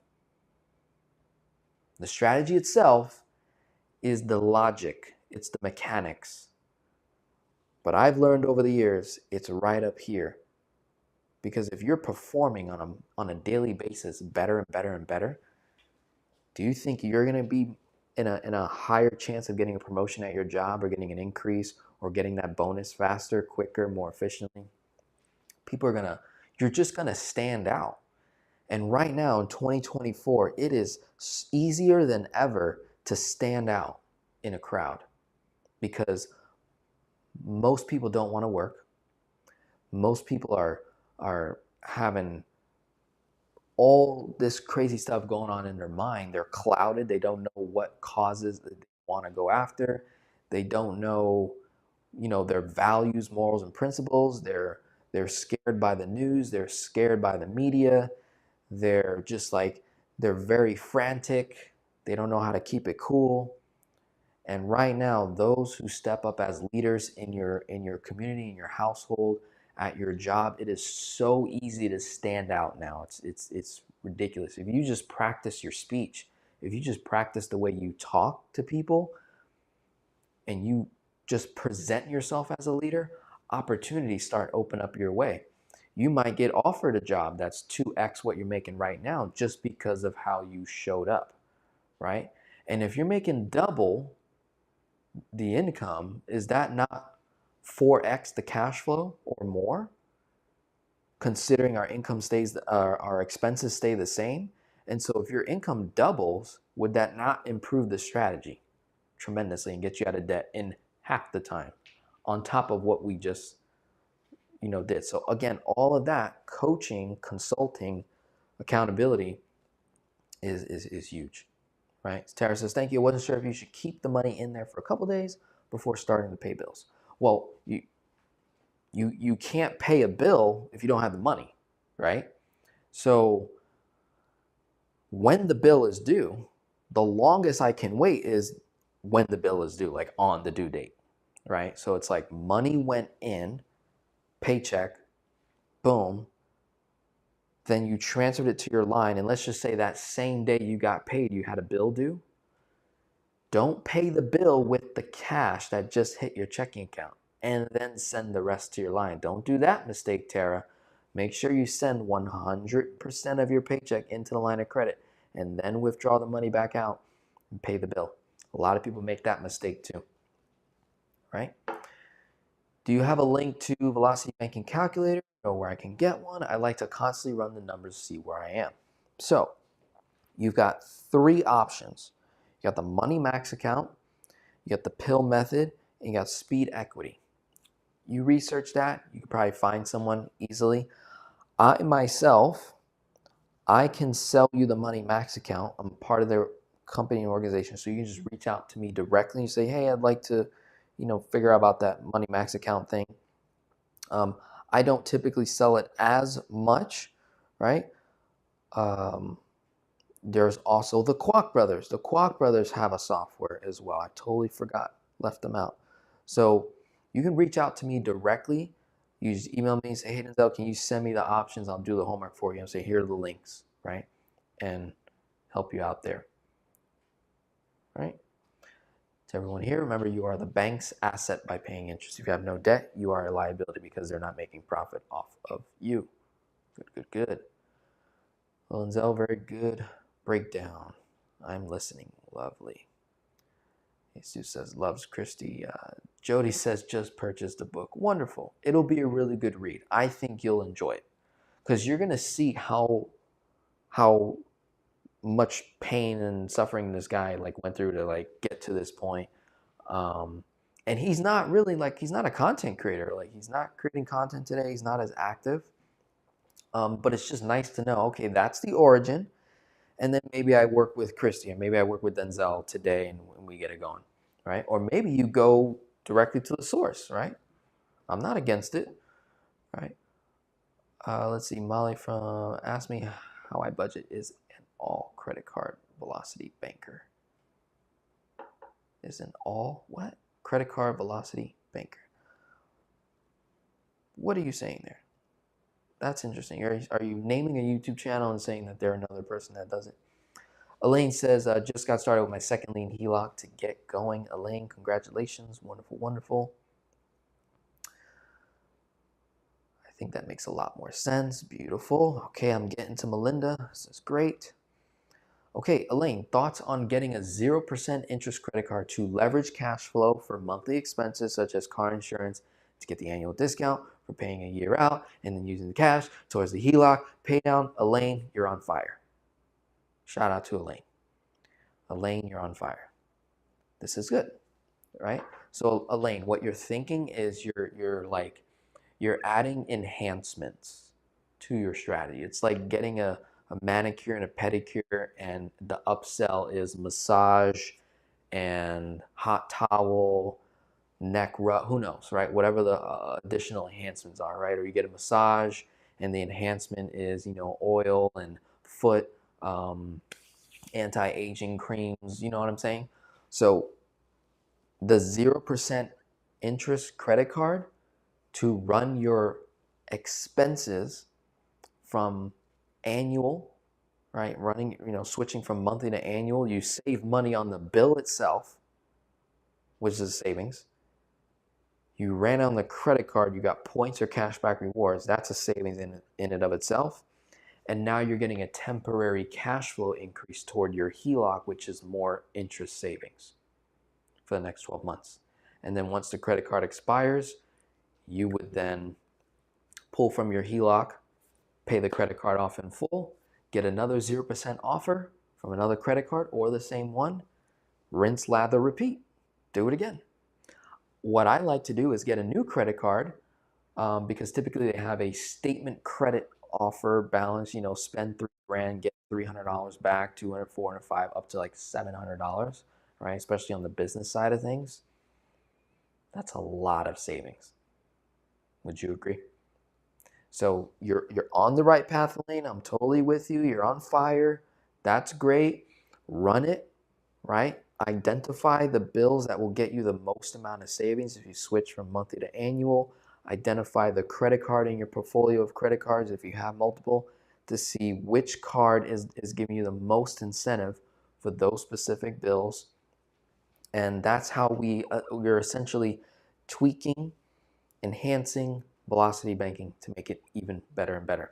And this is not content that you hear or are educated on the debt snowball side. So oftentimes when I get people that comment on my channel or others that are pro velocity banking, is they'll say, "Oh, Denzel, you're using the credit card thing and the 0% thing. Well, I can do the same thing with my debt snowball." And it's like, well, no, because you wouldn't have known that had you not saw my channel or someone else's that is pro velocity banking. So you would not have known that would have been an option.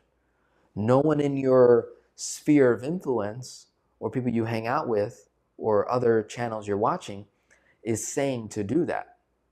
So that's not an option on the table. So whenever I'm doing velocity banking and debt snowball comparisons, I'm giving velocity banking the enhancements. Debt snowball doesn't get it because in that world, no one's teaching you that. Now, if you want to come into my world, right, or into our world here and use some of the velocity banking hacks and tricks and tools to enhance your debt snowball, I'm all for that as well, right? I'm all for that. I'm someone that actually likes debt snowball. I think it's a great preliminary step to get you ready for velocity banking, right? And I think there's a world where they both come together very, very well, all right? Again, that on-off switch. So shout out to Elaine again. Tara's still here. Wonderful. I'm working. Okay, you helped me so much. Wonderful, wonderful. Okay, Tori, I said that earlier. So the banks, again, here's the thing.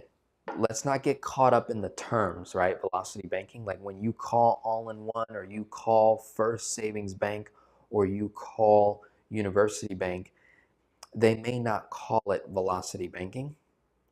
And they're not coaching you, right?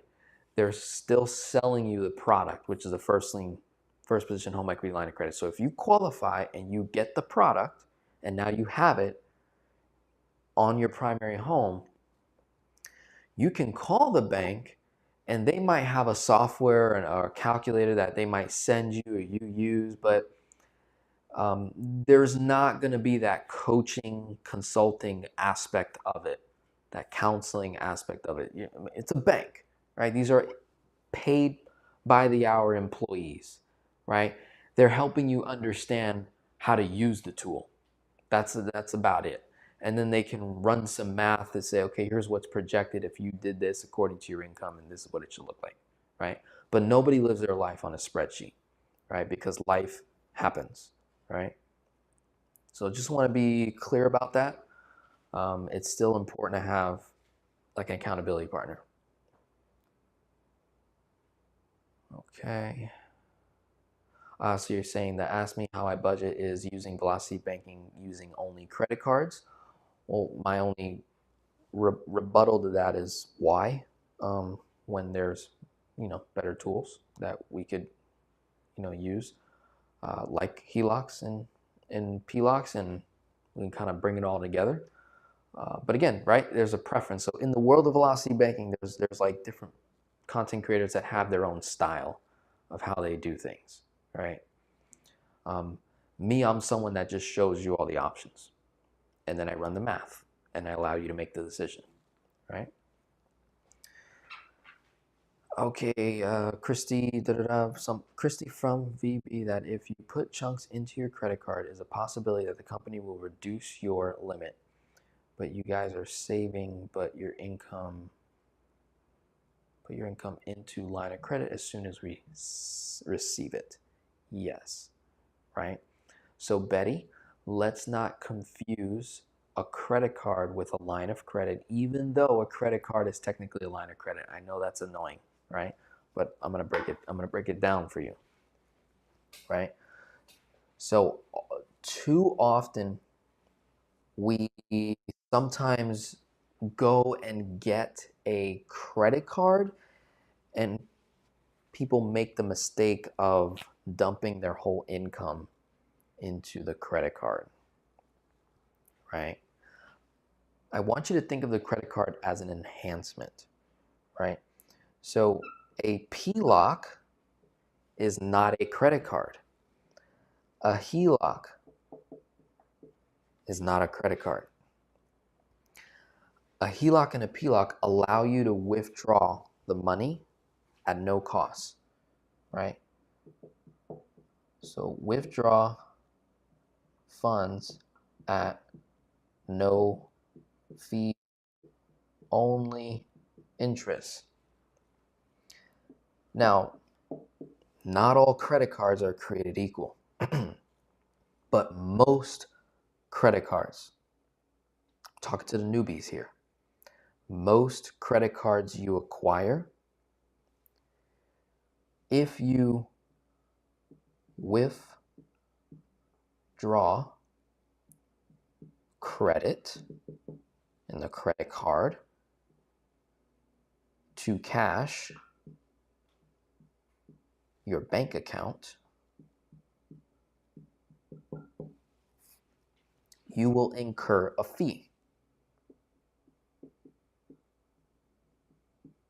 You're going to incur a fee, or the interest rate will be higher on the amount you withdrew. So that's a cash advance, right? So my preferred favorite way to use credit cards in conjunction with my main tool. So I want you to think of a PLOC and a HELOC as your main tool. Because with the HELOC and the PLOC, there is no unspoken rule or fear of dumping all your income into the HELOC and then withdrawing it out without any repercussions, right? There is no unspoken rule there. Now, let me read this question again so that I fully get it from what Betty was saying. She was saying if you put your chunk into the credit card, it's a possibility the credit card company will reduce your limit, right? Let's say that's true. What Christy might be getting at, and maybe, Betty, maybe you misunderstood Christy. There could be that potential because that happens all the time with us content creators when we say things, right? We're speaking general and then sometimes we go specific, but sometimes it doesn't always apply. So it could be that too. All right, let's just keep that in mind. What I'm thinking Christy is saying is either a balance transfer or convenience check. Definitely one of the two. Balance transfer, convenience check.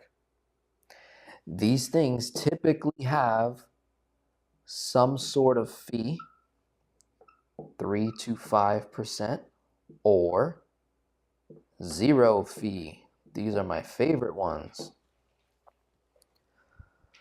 So let's say, Betty, you've got a $20,000 credit card.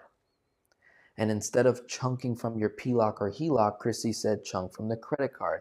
And you chunk 15 grand at 0% for 12 months. Why on earth would the credit card company reduce my credit limit if I just got the card, right? Or even if I had it for a couple of years and they've been sending me things in the mail to increase debt on the credit card.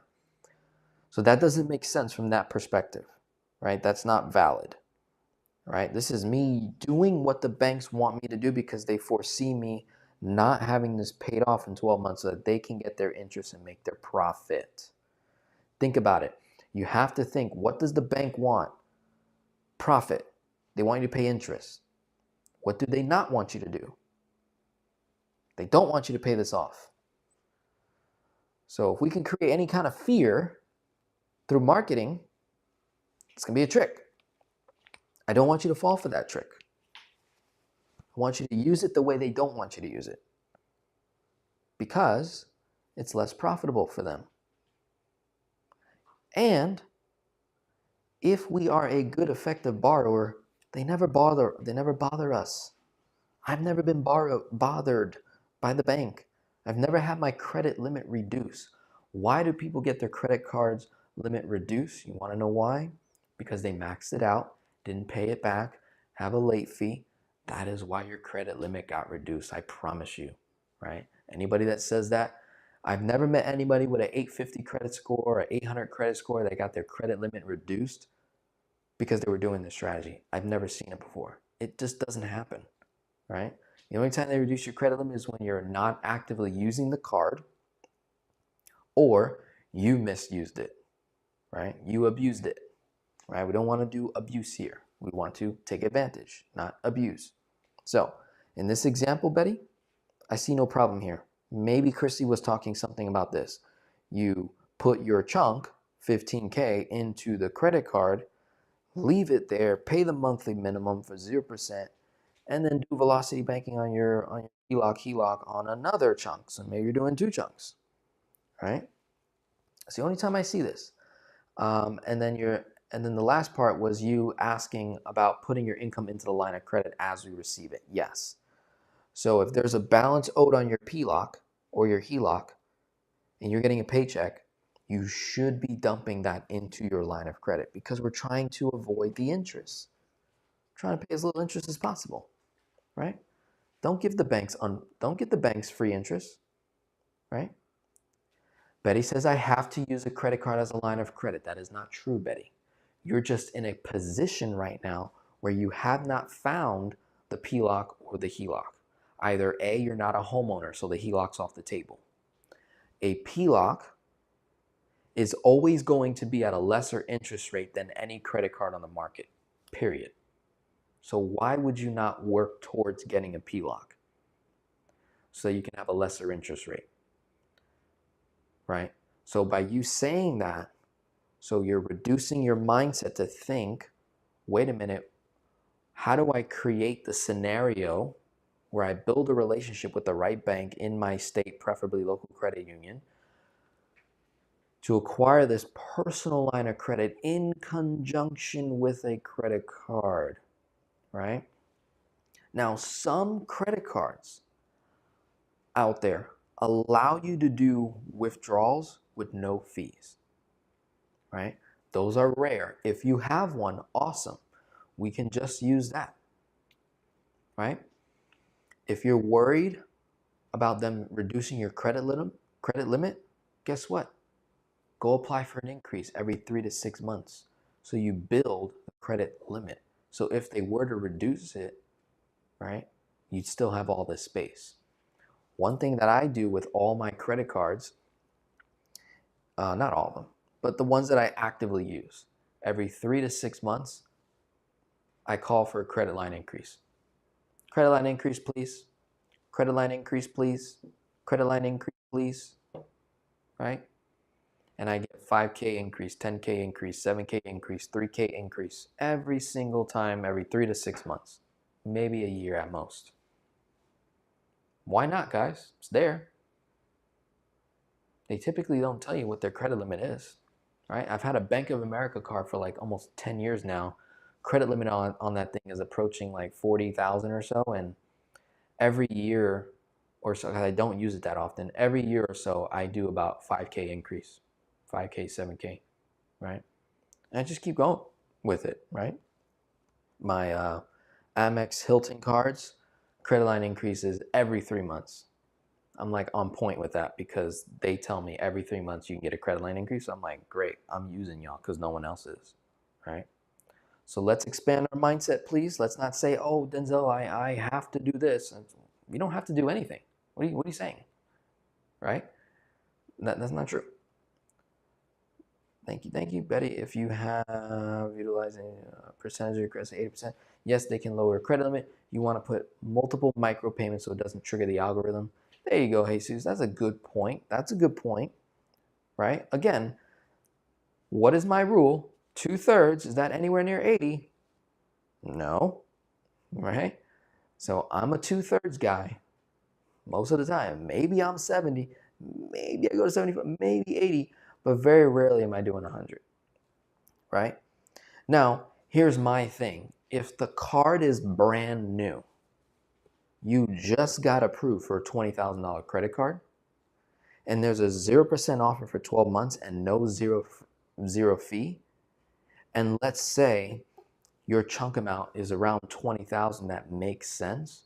For no money whatsoever, I can take 20,000, go do my move, get the cash flow, do velocity banking, right? Maybe do another chunk for my HELOC, do more velocity banking. By the time the 12 months are expired, I just pull from my HELOC and pay off the credit card in full.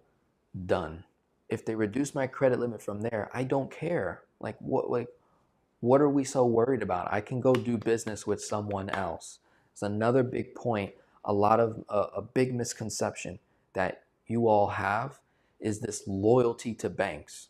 So many of you are displaying amazing loyalty, right? Not to throw no shots, but some of us are even more loyal to our own spouses, right? I talk to people that went through a divorce. They were married 15 years with this person, but they've been with this one bank for 25. I'm like, damn, you're more loyal than, you were to a person. Why are you so loyal to this bank? First of all, that bank probably commits discrimination against your own people. Let's just throw that out there. 2, what have they ever done for you? Do they ever give you lower rates? Do they ever give you a VIP discount for being a customer for 25 years? Guys, why are we displaying such loyalty to banks when they don't care about you? All they care is about the interest you produce them, the profits you produce for their shareholders. So let's have that same mentality and say, you know what? I'm going to have you as an ally, Mr. Bank, Mrs. Bank, right? I'm going to have you as an ally. That's it. I'm going to keep you at arm's length. You're not going to chain me up with your debt chains.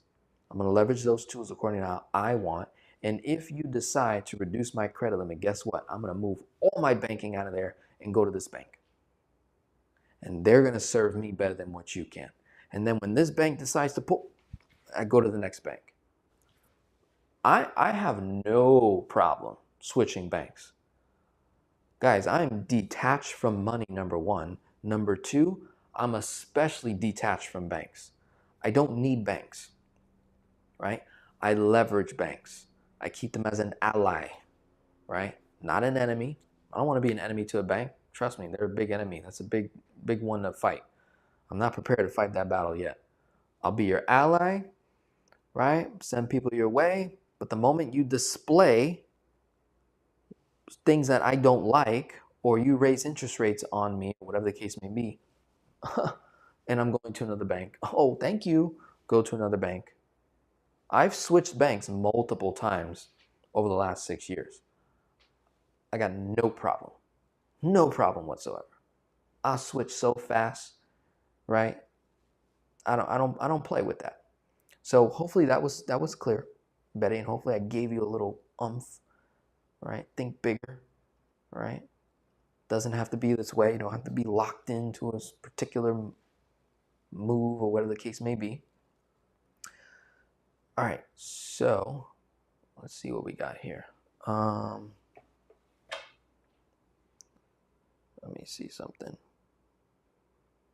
All right, I totally dropped the ball. I had a call at 11:40. I was supposed to be done. It's 12:02. I have to talk to that person.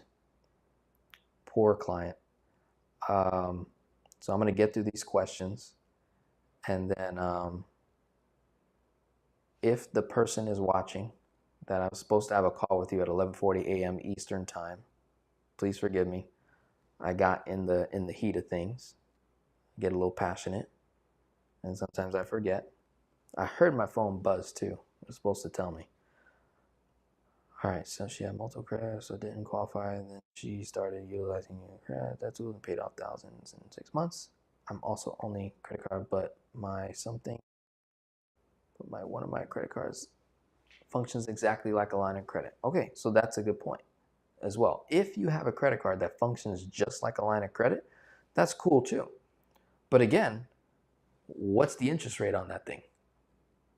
I'm betting it's not in the single digit range. You almost never see credit cards at single digit ranges. So why keep doing that when we can improve your tool to a PLOC at 8, 9, or a HELOC at 6, 7? Just saying, guys, just saying. All right, Joanne, what if you do not own a home nor can get a PLOC or BLOC? Whoa. Let's not use that energy. Nor can't. No, you can, right? You can. You need to do the pregame work. You need to build a relationship with a bank. You need to build your credit so that you can qualify, right? See, here's where we go into this world of forcing velocity banking with credit cards. It's like, whoa. You're brand new to velocity banking.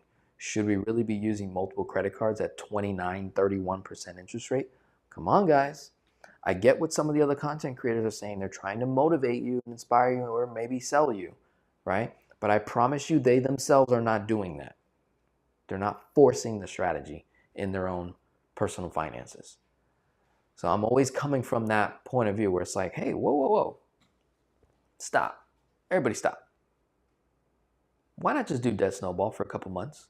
Why not build your credit? Why not get access to the best bank in your area that has the best tool for you and just work toward that? Why are we rushing? Chances are, majority of you that are rushing, I guarantee you don't make a lot of money. This is not to be rude, but chances are you do not make a lot of money. I've never met a high income earner that's in a rush to do velocity banking. I've never met one. I got it. I'm like, whoa. It's only people under 10,000 a month, right? If you're making under 10,000 a month, under 7,000 a month, really, you guys are always in a rush to go nowhere, right? Gotta stop rushing this concept. It does not make sense, right? You're listening to these content creators. If they're actually your coach, on a one-to-one phone call, long-term accountability partner, chances are they're not getting you to rush. They're walking you through every step of the way. And if they're not, that's not a good coach, right? And this is a checkup, right? To improve what you're looking at. So again, I'm always going to lean on the side of do not rush, do not force the concept. It does not work in every situation. And did you even run it against Snowball? How much faster would you have gone with that Snowball versus a 30% credit card, 29% credit card, right? Can you do velocity banking with a credit card? The answer is yes. Should you? Oh, okay, right? But again, Joanne, I could be wrong. I don't know your numbers, right? That's another thing.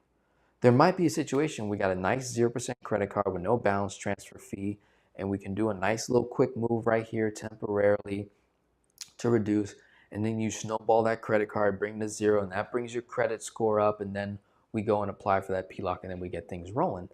Let's just say that took 6 to 9 months. That works too. That's not bad. But he's like, thank you so much for your explanation. Wonderful, wonderful. Yes, I can't get a HELOC, but I will try to get a PLOC. Thanks. Don't try. Take all the guessing work out of trying and just do the steps. Do the due diligence. Make the relationship with the right bank, with the perfect tool, according to your finances. And I'm telling you, this stuff is not hard. They make it seem hard because, again, it's all marketing to get you in fear, right? It's all fear. Okay. Yes, I can't get a HELOC, but I will try to get a PLOC. Okay, yeah, wow, it did not. Wow, I didn't know you can call bank to request. She didn't know that. Boom. That's another boom, right? So it's like, even if they reduce my credit limit, well, I was already at 50 grand and they reduce it to 30. No skin off my bones, right? There are so many better places to have your money in than a bank. All it does in a bank is make the bank money while your debts accumulate. More interest. Velocity banking will get your money working. Yes. But when you do velocity banking, you still need the bank, right? You still need the tool, right? That's important to keep that in mind. Still need the tool. Okay, I got through all the questions. Lovely, lovely. Now I have to go make up for a call that I clearly blew past. This is just me being vulnerable, right? Again, I got into the thick of it. I was excited to close out. Those of you that want to jump on a call with me, have a one-on-one session, okay? We can have a consulting call. I can work with you on your numbers. You show me your numbers in detail. The call that I missed was not one that was like an introductory 20-minute call. They want to work with me one-to-one, which is a more long-term basis. But this is like an hour session with me, and then it comes with a 30-minute follow-up, right? And then after that follow-up, we determine, okay, how do we continue this relationship? Do another phone call, do my one-to-one program, a financial freedom program, and we go from there. Or is it a course, or is it a community, or is it someone else? Who can I refer you to? I need to refer you to Christy. Do I need to refer you to Kanajay? Like, I'm okay, right? If I'm not a good fit, I want to make sure I'm not a good fit for you, and I let you know that in advance. If I am a good fit for you, I'm going to let you know, right? And we're going to work together, and we're going to have some fun. So we'll close it out here. Thank you so much for tuning in. Hopefully this was great. Velocity banking, beginner steps for those that are brand new. It was just for you guys. I know I've got advanced people and I do a lot of advanced content, but it's nice every now and then to just kind of come back to the foundation, come back to the basics. I give you the game plan. That's the game plan, right? 5 steps right there. Taking one more look at it. Get those 5 steps done. I'm telling you, you're going to win with velocity banking. And we go from there. All right. You all have a wonderful day. God bless. And we'll be talking soon.